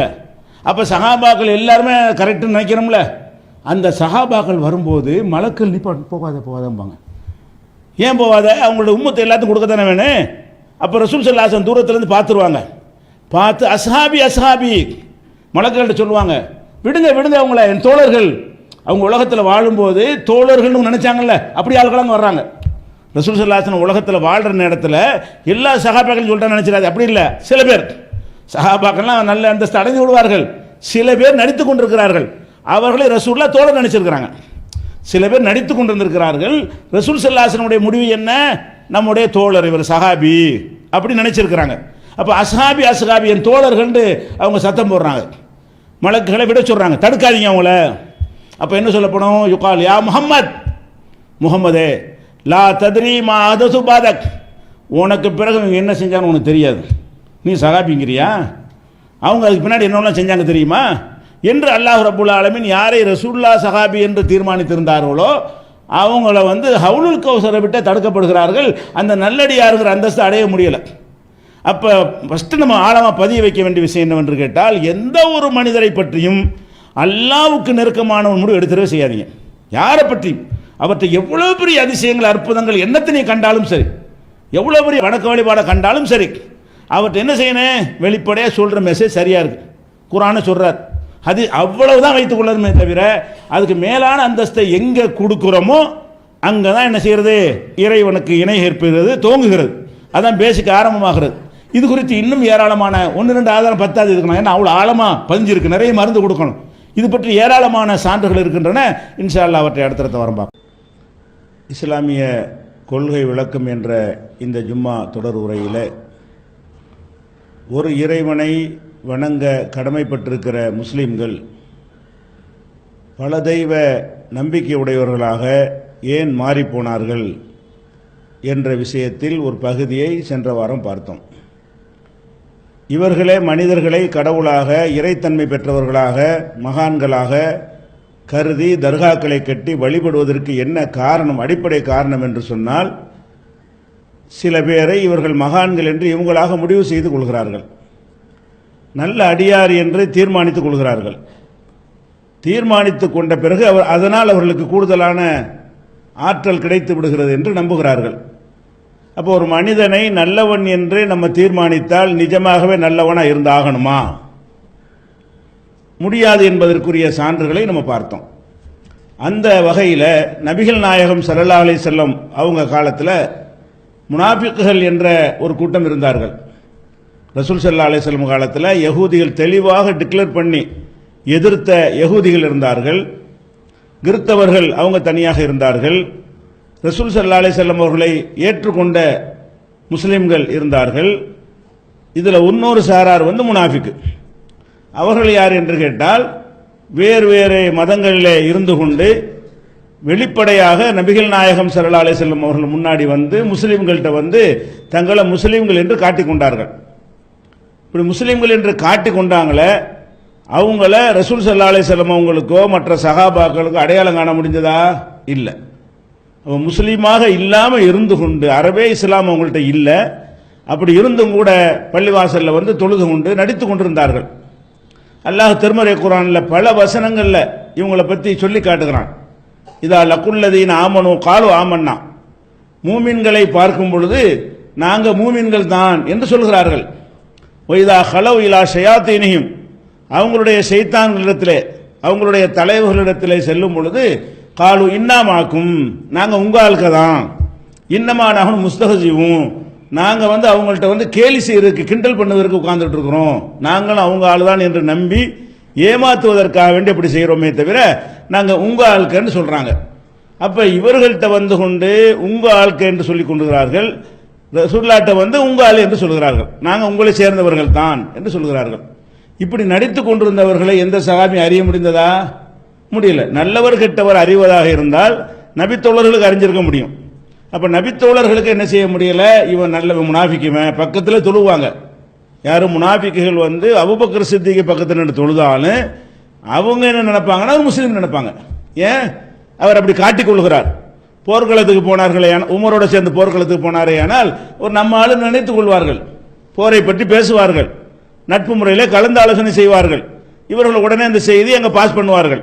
அப்போ நபிகள் நாயகம் ஸல்லல்லாஹு அலைஹி வஸல்லம் அவங்களுக்கு இந்த விஷயத்தை தெளிவாக என்ன செய்ய முடியல, அறிந்து கொள்ள முடியல. சில நேரத்தில் சில முனாஃபிக்குகளை பற்றி அவங்களுக்கு அல்லாஹ் அறிவித்து கொடுத்தான். அறிவித்து கொடுத்தாலும் கூட அவங்க முனாஃபிக்குகள் இருக்கிறார்கள் என்று அறிவித்தார்களே தவிர இவர் முனாஃபிக்குன்ற அந்த பட்டியலை சஹாபாக்கள் சொல்லவே இல்லை. வஹீயின் மூலம் அவர்களுக்கு தெரிந்த முனாஃபிக்குகளுடைய பட்டியலை இவர்கள் எல்லாம் முனாஃபிக்குகள் அப்படின்னு சொல்லி ரசூல் ஸல்லல்லாஹு அலைஹி வஸல்லம் அவங்க மக்கள் மத்தியில் அறிமுகப்படுத்தவும் இல்லையே. இப்படி நடித்து கொண்டிருப்பவர்கள் வந்து நடித்து கொண்டே இருக்கட்டும், அப்ப அறிவிச்சு கொடுத்துருவாங்க. பிற்காலத்தில் அப்படி ஒரு கான்செப்ட் இருக்கணும், இருப்பார்கள் என்று இருந்தால் தான் எதிர்காலத்தில் உள்ளவங்களும் என்ன செய்வாங்க, கவனமா இருப்பாங்க. ரசூல் ஸல்லல்லாஹு அலைஹி வஸல்லம் ஒரு 50 பேர் லிஸ்ட் போட்டு இவங்களெல்லாம் முனாஃபிக்கு என்று அறிவித்து விட்டார்களே, ஆனால் அந்த மக்கள் அவங்கள்ட்ட விழிப்போடு இருந்து கொள்வார்கள். பிறகு வரக்கூடிய மக்கள் நம்ம காலத்தில் அப்படி இருந்தார்களே ஆனால் கண்டுபிடிக்க முடியாது. அப்ப நம்ம எல்லா காலத்திலும் இப்படி ஒன்று இருக்கட்டும் என்பதற்காக நினைச்சிட்டாங்கன்னா அவங்க மக்கள் மத்தியில் சொல்லலை. அது போக இந்த லிஸ்ட் கூடும் குறையும்.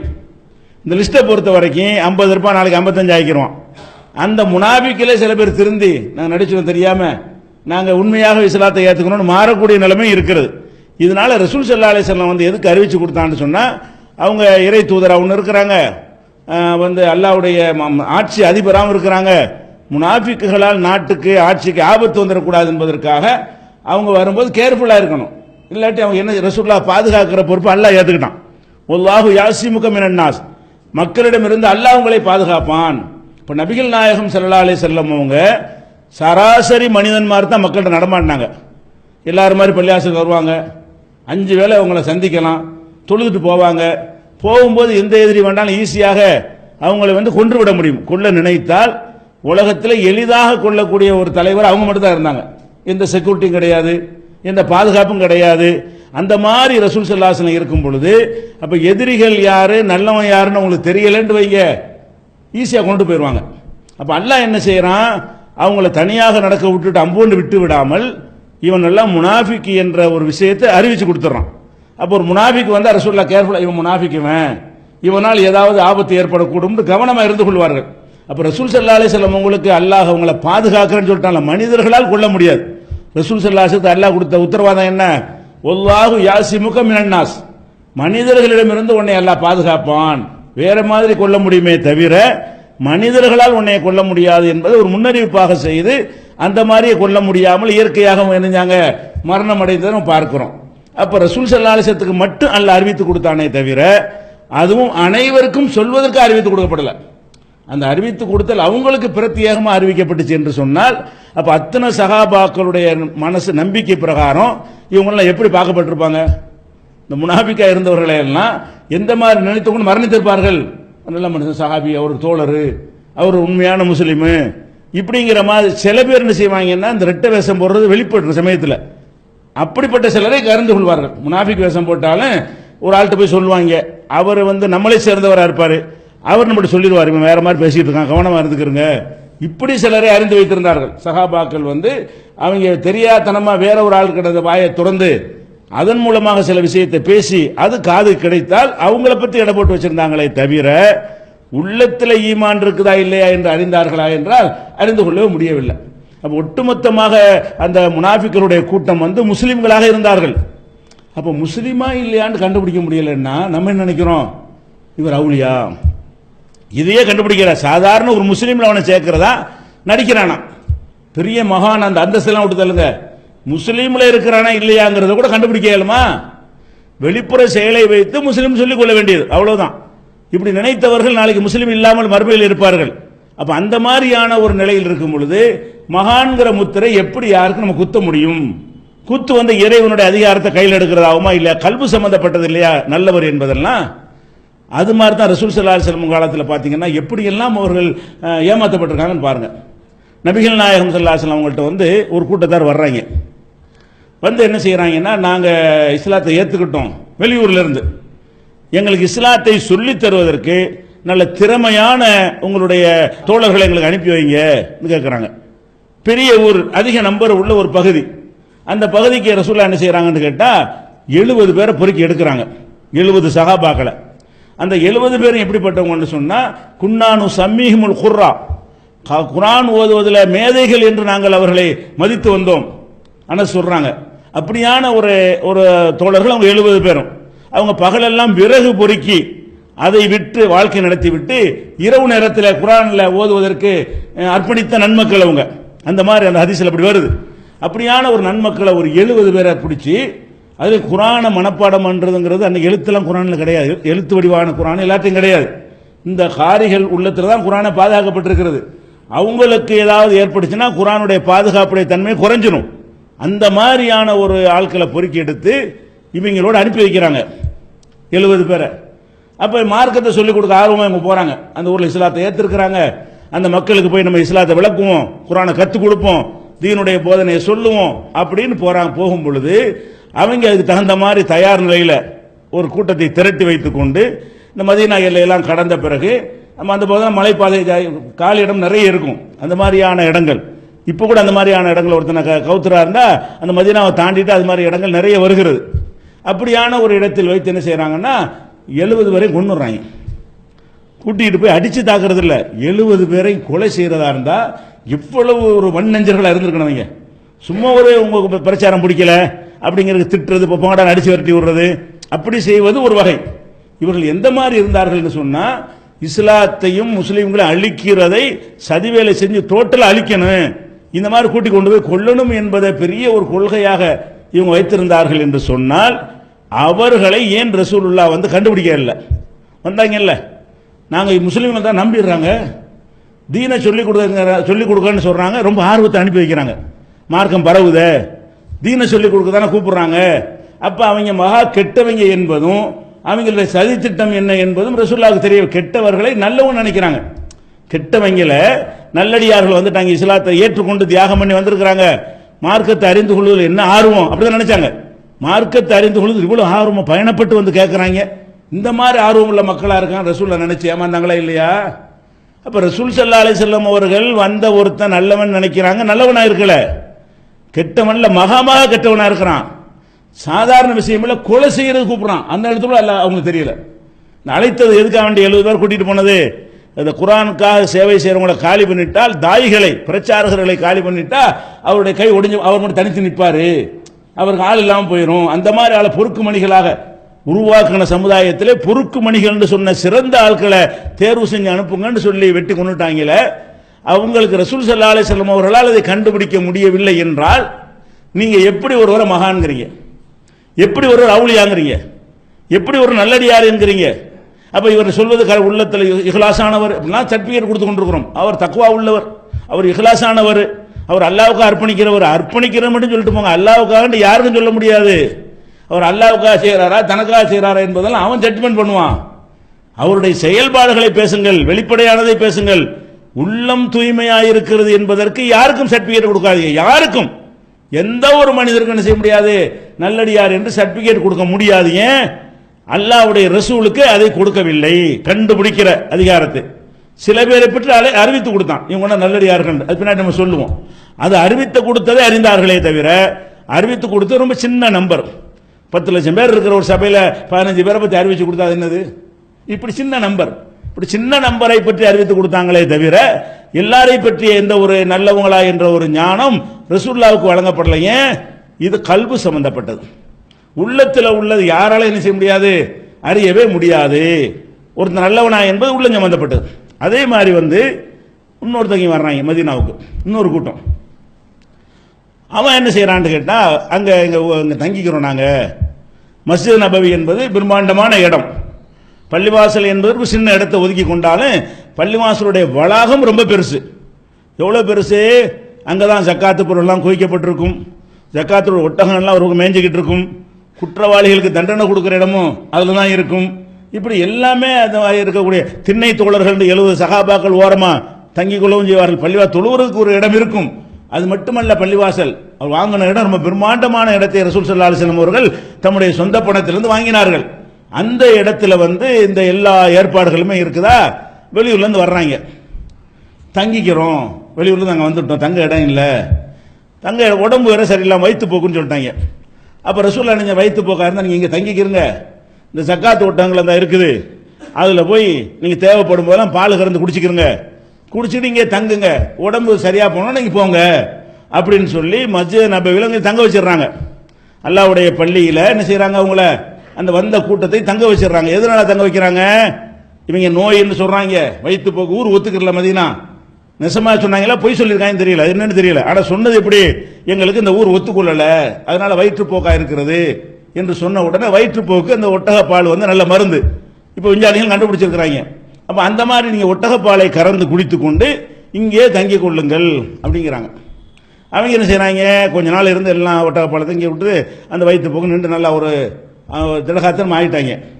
ஆன பிறகு என்ன செய்யறாங்க, ஒரு நேரம் பார்த்து, ஆளில்லா நேரம் பார்த்து, கண்காணிப்பில்லா நேரம் பார்த்து அந்த ஒட்டகத்தை மேய்க்கிறதுக்கு உள்ள ஆள் மட்டும் இருக்கிறார், 2 பேர். அந்த 2 பேரையும் கொன்னுட்டு இருந்த ஒட்டகத்தெல்லாம் ஓட்டிக்கிட்டு ஓடி போயிட்டாங்க. ஊருக்குள்ள தலைநகரத்தில், இஸ்லாமிய தலைமை செயலகத்தில், புனிதமான மஸ்ஜித் நபவியில, ரசூல் ஸல்லல்லாஹு அலைஹி வஸல்லம் மஸ்ஜித் நபவியில ஒரு பகுதியில் தான் விரும்பும் இருக்கிறாங்க, வெளியூர்ல எல்லாம் இருக்கல, அங்கதான் இருக்கிறாங்க. அவங்கள கண்ணிலை மண்ணத்து விட்டு, அத்தனை பேர் கண்ணிலை மண்ணத்து விட்டு அந்த தோழர்களையும் கொலை செய்து விட்டு, ராய்கள் அந்த மேய்ப்பர்கள் இருப்பாங்களே, ஒட்டக மேய்ப்பாளர்கள், அந்த மேய்க்கக்கூடியவர்களையும் கொலை பண்ணிட்டு அவங்க வாட்டுக்கு நினைச்சிட்டாங்க, ஒட்டகத்தை ஓட்டிட்டு போயிட்டாங்க. அப்ப ரசூல் ஸல்லல்லாஹு அலைஹி வஸல்லம் பார்க்கறாங்க, அவங்க கொல்லப்பட்டு கிடக்குறாங்க. இப்படி நம்பிக்கை துரோகம் செஞ்சிருக்கிறாங்க, இந்த மாதிரி ஒரு துரோகம் செய்வாங்களா, அவ்வளவு வசதி செஞ்சு கொடுத்து, சாப்பிட கொடுத்து, படுக்கிறதுக்கு தங்குறதுக்கு வசதி செஞ்சு கொடுத்து இந்த மாதிரி பண்ணிவிட்டார்களே என்று சொல்லி ரசூல் ஸல்லல்லாஹு அலைஹி வஸல்லம் அவர்களுக்கு தாங்க முடியாத கோபம் போய் எங்க இருந்தாலும் பிடிச்சிட்டு வாங்கன்னு ஆட்கள் அனுப்புறாங்க. பிடிச்சிட்டு கைகால் மாறுகை வெட்டப்பட்டு அவங்க பனிஷ்மெண்ட் கொடுக்கப்பட்ட அது ஒரு விஷயம். பிரச்சனை என்ன, தண்டனை கொடுக்குறாங்க கண்டுபிடிச்ச பிறகு, ஏன் முதல்ல தெரியலது? வந்தாங்கல்ல, அப்பவே தெரிஞ்சிருந்தா இவங்க விரட்டி விட்டுருக்கான்னு இருப்பாங்கல்ல. இவங்க கெட்டவங்க, இவங்க நல்ல ஆட்கள், இஸ்லாத்தை ஏத்துக்கிட்டு இங்க வரல, நடிக்க வந்திருக்கிறாங்க, ஒட்டகத்தை எல்லாம் ஓட்டிட்டு போறதுக்கு நேரம் ஆழம் பார்க்கறதுக்கு வந்திருக்கிறாங்க என்பது ரசூல், அதாவது யதார்த்தம் ரசூலுக்கு தெரியல. அப்ப எதற்கு வந்திருக்கிறார்கள் என்பது அந்த ஒட்டகத்தை மேய்க்கிறவருக்கும் தெரியல, மக்கள் சஹாபாக்கள் திண்ணையில படுத்த தோழர்களுக்கும் தெரியல, அல்லாஹ்வுடைய ரசூலுக்கும் ஒருத்தருக்குமே தெரியல. ஒட்டுமொத்த சமுதாயத்தையும் என்ன செய்யறாங்க, ஏமாத்தி விட்டு அவன் அந்த கொலை செஞ்சுட்டு என்ன செய்யறாங்க, போயிடுறாங்க. இப்ப இதை காட்டுது, அவங்க யாரு எடை போட முடியல, நல்லவங்களா கெட்டவளாக என்பதை அல்லாஹ்வுடைய தூதருக்கு என்ன செய்ய முடியல, எடை போட முடியல. இந்த ஒரு பவரை அல்லாஹ் கொடுக்கவே இல்லை. எல்லாம் நடிச்சிருக்காங்க. நடிக்கக்கூடியவர்கள் ரசூல் ஸல்லல்லாஹு அலைஹி வஸல்லம் காலத்துல முனாஃபிக்னு ஒரு பகை இருந்தான், காலமெல்லாம் இருக்கிறான், கூட கண்டுபிடிக்க முடியல. இதை ஒரு நாள் கண்டுபிடிக்க முடியாத விஷயம் வேற, கூடவே இருக்கிறான், மாச கணக்கில் வருஷ கணக்கில் இருக்கிறான், அவனையும் கண்டுபிடிக்க முடியல. ஒரு கிட்ட நோக்கத்தோட சூழ்ச்சியோட வருகிறானே, அவனையும் கண்டுபிடிக்க முடியவில்லை. வஹி இருந்தாலே தவிர, அல்லாஹ்விலிருந்து வஹி வந்தாலே தவிர அந்த மாதிரி ஆன ஆட்களை பற்றி எந்த ஒரு செய்தியுமே இல்லை. ஒரு பெண் வர்றா, யூத பெண்ணு. யூதர்கள்லாம் யாரு, ரசூலுல்லாஹ்வுக்கு ரொம்ப எதிர்க்கிறதுல முன்னணியில் இருந்த ஆட்கள் தான். முனாபிக்குகள் அதிகமானவங்க யூதர்களாக தான் இருந்தாங்க. முனாபிக் வேஷம் போட்டாங்கல்ல, அவங்கள அதிகமானவர்கள் யூதர்களாக இருந்தாங்க, மற்றவங்களும் இருந்தாங்க, யூதர்கள் ஜாஸ்தியா இருந்தாங்க. அப்ப இந்த ஒரு யகூதி பெண் என்ன செய்யறான்னு கேட்டா, இறைச்சியில விஷம் கலந்து ரசூலுல்லாஹ் கொண்டாந்து உங்களுக்கு நான் விருந்து கொண்டு வந்திருக்கிறேன் என்று சொல்லி அந்த விஷம் கலந்த இறைச்சியை ரசூல் ஸல்லல்லாஹு அலைஹி வஸல்லம் கொண்டாந்து கொடுக்குறான். இப்போ நம்ம என்ன பார்க்குறோம், இறைச்சி வருதுல்ல, வரும்போதே இவ யாரு கெட்டவ, ஒரு நோக்கத்தோடு வர்றா, நம்மளை காலி பண்ணுறதுக்கு வர்றா, இப்போ உணவு தொடக்கூடாது அப்படின்னு கண்டுபிடிச்சாங்களா? கண்டுபிடிக்கல. அப்போ கெட்டவனை கண்டுபிடிக்காது, நல்லவனை கண்டுபிடிக்க முடியாது. இதெல்லாம் கெட்டவங்க நான் சொல்றதெல்லாம். கெட்டவனையே பிரித்து அறிய முடியாது என்றால் நம்ம நல்லவனை கண்டுபிடிச்சு நல்லவனுக்கு மேல மகாமகா நல்லவனையெல்லாம் கண்டுபிடிக்கிறோம். நம்ம என்ன செய்யறோம், மகாமகா நல்ல மகான்கள் என்றெல்லாம் சிலரை கண்டுபிடித்து விட்டு அவங்கள இறைவனுக்கு நெருக்கமாக கொண்டே ஆக்கிறோம். இறைவனுக்கு நெருக்கமான நம்மள நினைக்கிறோம். எவனும் இறைவனுக்கு நெருக்கமானு சொல்ல முடியாது. எந்த ஒரு மனிதனையும் இவர் அல்லாஹ்வுக்கு நெருக்கமானவர் இது உள்ளத்திலிருந்து எடுபட்டு விட்டாலேயே எல்லா டாபிக் என்ன செய்யறேன் முடிஞ்சிடும். யாரும் இந்த ஷிர்க் வராது. இன்னும் எப்படியெல்லாம் சிறுக்க உண்டாக்குறாங்க, அட்ரஸ் கூட தேவையில்லை. இவர்கள் சிறுக்கு வைப்பதற்கு எந்த விதமான முகவரி இருக்கணுன்றோ வரலாறு என்றோ கற்பனையாக ஒரு மரக்கட்டையை வச்சு புதைச்சி வச்சுட்டு மரக்கட்டை ஒளியான்னு ஒரு போர்டு வச்சு பார்த்தீங்கன்னு சொன்னா அதுலேயும் வந்து கூட்டங்கள் குவிவார்கள். அதுக்கு என்ன செய்வாங்க, காணிக்க போட்டு தயார். இந்த ஒரு வரலாறு ஏன் அவங்க நினைக்கிறாங்க, எல்லாரும் மக்கள்லாம் சேர்ந்து எதை அவளியாங்கிறோம், நம்ம அவளியாண்டுக்கிறோம், மரக்கட்டை அவளியான்னு ஒருத்தர் இருக்கார் போல இருக்கு, இப்படிங்கிற மாதிரி நினைக்கக்கூடிய அளவில் நம்முடைய சமுதாயத்தினுடைய நம்பிக்கை பலவீனமாக இருக்கிறது. தமிழகம் எவ்வளவு பரவாயில்லை, வட இந்தியாவெல்லாம் போனால் அவங்களுக்கு அல்லாவே கிடையாது. முஸ்லீம் சொல்லிக் கொள்வார்கள். அவங்களுக்கு வந்து கொடிமரம் இந்த மாதிரி செத்து போன ஆளுக்கு பாவா மகானு மௌலானா இவங்க தான் கடவுளை தவிர அல்லாண்டு ஒருத்தன் இருக்கான்ற ஒரு அழிவு கூட இல்லாமல் முஸ்லீம்களாக வாழ்ந்து கொண்டிருக்கிற காட்சியை பார்க்கிறோம். அப்போ அடிப்படையான விஷயம் என்ன, மனுஷனை நம்ம யாரும் நல்லவன் கெட்டவன் என்று தீர்மானிக்க முடியாது. நான் சொன்ன இந்த சம்பவம்லாம் புகாரியில் 3064 பார்த்துக்கிறங்க, 3018 பார்த்துக்கிறங்க, 2617 எது அந்த விஷம் கொடுத்தது ஒன்று, கூட்டி கொண்டே கொலை செஞ்சது ஒன்று, இந்த ஒட்டகத்தை ஓட்டிக்கிட்டு போனது ஒன்று, இதெல்லாம் உள்ள நம்பர்களை வந்து நீங்கள் நாளைக்கு செக் பண்ணுவதற்காக வேண்டி 3064, 3018, 2617 அதை பார்த்துக்கிறங்க. அடுத்ததாக வந்து அல்லாஹ் குர்ஆனில் சொல்லி காட்டுறான், இதா ஜாஅக்கல் முனாஃபிகூன, நபிய முனாஃபிக்குகள்லாம் உங்கள்கிட்ட வர்றாங்க, வந்து காலு சொல்லுகிறார்கள், நீங்கள் அல்லாஹ்வுடைய தூதரான் என்று நாங்கள் சாட்சி சொல்கிறோம், ஷஹாதா சொல்கிறோம் என்று உங்கள்கிட்ட வந்து சொல்லுகிறார்கள். வந்து என்ன செய்யறாங்க, நீங்க தான் அல்லாஹ்வுடைய ரசூல் என்று நாங்கள் சாட்சி சொல்கிறோம். நீ அல்லாஹ்வுடைய ரசூல் தான் என்பது அல்லாஹ்வுக்கு தெரியும், அது ஒரு விஷயம். ஆனால் இன்னல் முனாஃபிகீன லா காதிபூன், இந்த முனாஃபிக்கள் போய் சொல்றாங்க, நீ ரசூல் என்பது உண்மை, அவன் ரசூல் என்பதை நம்பணும்னு சொல்றான் பாரு, அது பொய். ரசூல் என்று நாங்கள் நம்பிக்கை கொண்டிருக்கோம் என்று சொல்கிறார்களே, வல்லாஹு யஷ்ஹது இன்னல் முனாஃபிகீன லகாதிபூன், முனாஃபிக்குகள் பொய்யர்கள் என்று நான் அல்லாஹ்வை நான் சாட்சி சொல்றேன். அவன் வந்து உன்னைய ரசூல் என்று சாட்சி சொல்கிறான், நான் சொல்றேன் இவங்க பொய்யர்கள் என்று சாட்சி சொல்கிறேன் என்று அல்லாஹ் சொல்லி காட்டுறான். இப்படிலாம் வந்து கூட்டம் கூட்டமாக வந்து இஸ்லாத்தை தழுவுறாங்க. அவ்வளவு நடிப்பு இஸ்லாத்தில் அவங்க இருக்கவில்லை, உள்ளத்தில் இல்லாமல் இருந்து கொண்டே நடிக்கிற காட்சியெல்லாம் பார்க்கணும். ஒரு நேரங்களில் வெளிப்படும், பொதுவாக வெளிப்படுவது கிடையாது. அதே மாதிரி எப்படிலாம் இருந்தாங்க, நாளைக்கு பி அன்னகும் ஆமனும், ஏன் இப்படி ஒரு நடக்கிறார்கள் என்று கேட்டால் நம்பிக்கை கொள்கிறார்கள், சும்மா கபரு, பிறகு அதிலிருந்து மாறி விடுகிறார்கள், பொத்துபி அலா குலுபிஹிம், அதனால் உள்ளத்தில் அழுத்தமாக சீல் வச்சாச்சு, நம்பிக்கிட்டு வர்றாங்க, வந்தவனும் குழப்பம் ஏற்படுது, உடனே சீல் வச்சிடறான். அல்ல இந்த ஒரு பக்கம் அங்கே ஒரு பக்கம் நடிக்கக்கூடியவர்களாக மாறி விடுகிறார்கள். அதை சொல்லி காட்டுறான். இன்னும் சொல்ல போனால் ஒய்தார் ஆயத்தகும் தோஜிபுக்கு அஜிசாமுகும், அவங்கள நீ பார்த்தால் அவங்களுடைய கோலம் வந்து உனக்கு பெரிய கவர்ச்சியாக இருக்கும். அந்த கோலத்தை பார்த்தீங்கன்னா இவரா நடிப்பாரு, இவரா போய் சொல்லுவாரு என்கிற அல்லாஹ் சொல்லி காட்டுறான். தோஜிபுக்கு அஜிசாமுகும், நபியின் ஏமாந்துருவ பார்த்தீங்கன்னு சொன்னா அந்த மாதிரி இருப்பார். பார்த்தா இவர் உண்மைக்கு இவர் தான் சிகரம், இவருக்கு நிகராக உண்மை சொல்ற ஆள் இல்லை என்ற மாதிரி என்ன செய்யும் இருக்கும். ஆனால் உள்ளம் பூரா விஷம் என்று அல்லாஹ் ரப்புல் ஆலமீன் என்ன செய்யறான், அந்த மாதிரி ஆட்களை பற்றி சொல்லி காட்டுகிறான். என்ன சொல்றான், யஹ்சபூன குல்ல சைஹத்தின் அலைஹிம் ஹுமுல் அதுவு, இந்த மாதிரி இருக்குவர் தான் உனக்கு எதிரியானவர்கள். உனக்கு முழு எதிரி யாருன்னு கேட்டா நல்ல ஒரு கவர்ச்சிகரமான ஒரு தோற்றத்தை வைத்துக்கொண்டு பார்த்தாலே இவர்கள் பொய் சொல்ல மாட்டார்கள் என்ற ஒரு பிம்பத்தை உண்டாக்கி வைத்துக்கொண்டு நடிக்கிறார்களே, இவர்கள் தான் எதிரிகள் என்று சொல்லிவிட்டு ஃபஹ்தர்ஹும், அவர்கள் விஷயத்தில் கவனமாக இருந்து கொள் என்று ரசூலுல்லாஹ் எச்சரிக்கிறான். இப்படி எல்லா காலத்திலும் இருப்பார். ரசூலுல்லாஹ் காலத்தில் இருந்த மாதிரி அனைத்து காலங்களிலும் இப்படியானவர்கள் இருப்பார்கள். எல்லாத்தையும் மனுஷ நிலையை தாண்டி வச்சிடக்கூடாது, மனுஷன்ல நல்லவன் என்கிற நிலையில் வச்சிடக்கூடாது. மனுஷன் அவ்வளவுதான். நீங்க எல்லாம் எப்படி அப்படித்தான் எல்லாரும் சாதாரண மக்களுடைய நிலை என்னவோ அந்த மாதிரியான நிலையில் மட்டும்தான் ஒருத்தரை பார்க்கணுமே தவிர அப்ப கூட பார்க்க இயலாது. நம்ம விட கீழானவர் கூட இருப்பார். நீங்கள் நல்லவர் என்று நினைக்கக்கூடியவர் உங்களுக்கு சமமா இல்லாம உங்களை விட மட்டமாக கூட இருப்பார். இது நமக்கு தேவையற்ற விஷயம். நல்லவர் சர்டிபிகேட் கொடுக்கிறது தேவையற்ற விஷயம். அவங்க என்ன செய்வாங்க பாத்தீங்கன்னா, இங்கே வருவாங்களா, ரசூல்லாட்ட வந்து மூமின்றாங்க.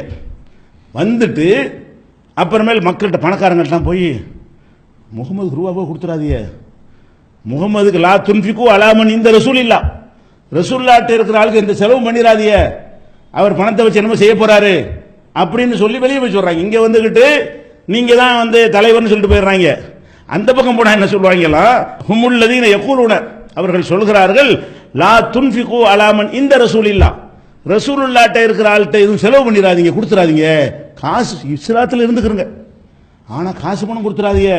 அவர் காசு பணத்தை வச்சு என்ன செய்யறாரு, அவர் திரட்டிக்கிட்டு இருக்கிறாரு. ரசூல்லா பத்தி சொல்றாங்க, ரசூல்லா காசு பணத்தை என்ன செய்வாங்க, அவங்க தனக்குன்னு வைத்துக் கொண்டாங்களா, ஜக்காத்துன்னு ஒரு தொகை எடுப்பாங்களா, ஒரு துரும்ப கூட எடுப்பாங்களா, பேரச்சம்பளம் எடுப்பாங்களா, அவங்களுக்கு கொடுக்காதுன்னு சொல்றாங்க.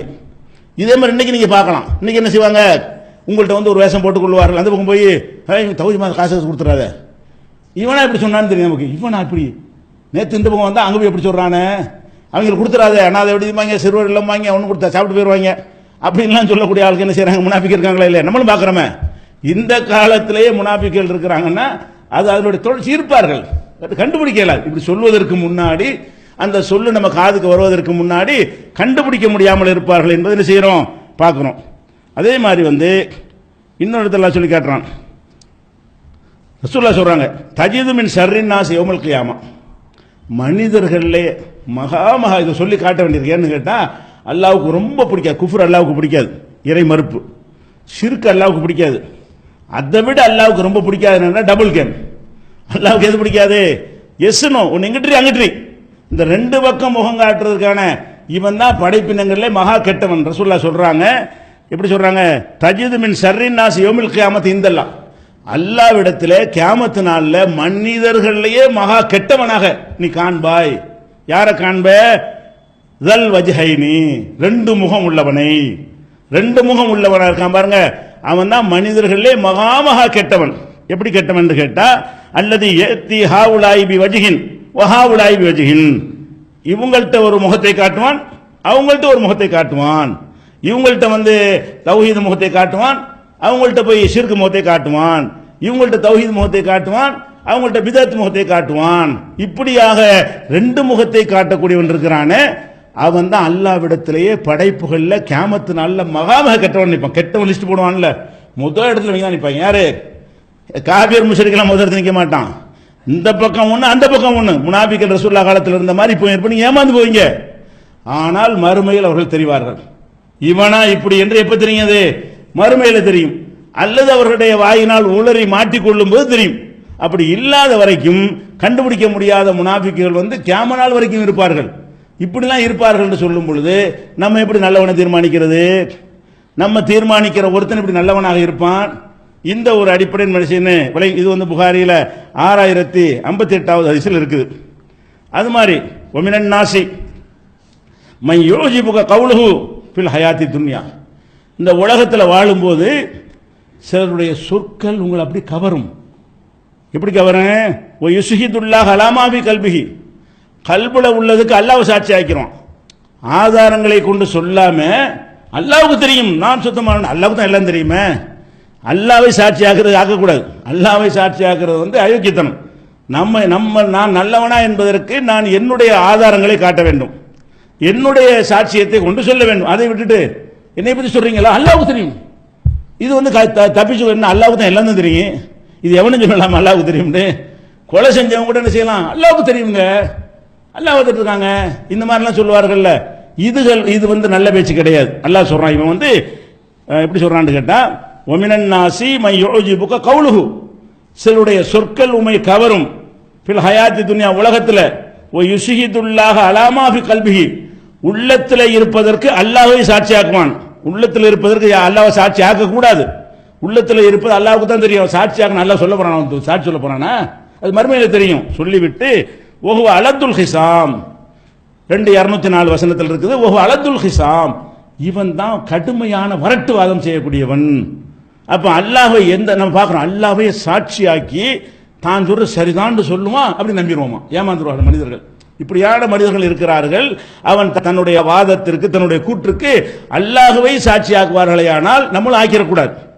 நம்ம மீது ஒரு குற்றச்சாட்டு வச்சுன்னா அல்லாஹ்வுக்கு தெரியும் அப்படின்னா யாரை தான் பக்கம் தண்டிக்கிறது, இப்போ யாரை தான் குற்றம் எல்லாரும் சொல்லலாமே. இதுதான் அல்லாஹ்வுக்கு தெரியாது, எல்லாம் அல்லாஹ்வுக்கு தெரியும் தான். அல்லாஹ்வுக்கு தெரியும் என்பது அனைவரும் ஏற்றுக்கொண்டிருக்கக்கூடிய ஒரு பொதுவான நம்பிக்கை. நான் நல்லவனா தீர்மானிக்க அல்லாஹ் சாட்சியாக கூடாது. அல்லாஹ் சாட்சியாக மறுமையில் தீர்ப்பளிப்பான். உலகத்தில் நல்லவனா தீர்மானிக்கிற கொண்டு வா, ஆதாரத்தை கொண்டு வா, சாட்சியத்தை கொண்டு வா, அதுக்குரிய கொண்டு வா, அப்படிதான் உலகத்தில் பேசணுமே தவிர இந்த மாதிரி பேசக்கூடிய நீங்க உலகத்தில் காண்கிறீங்க.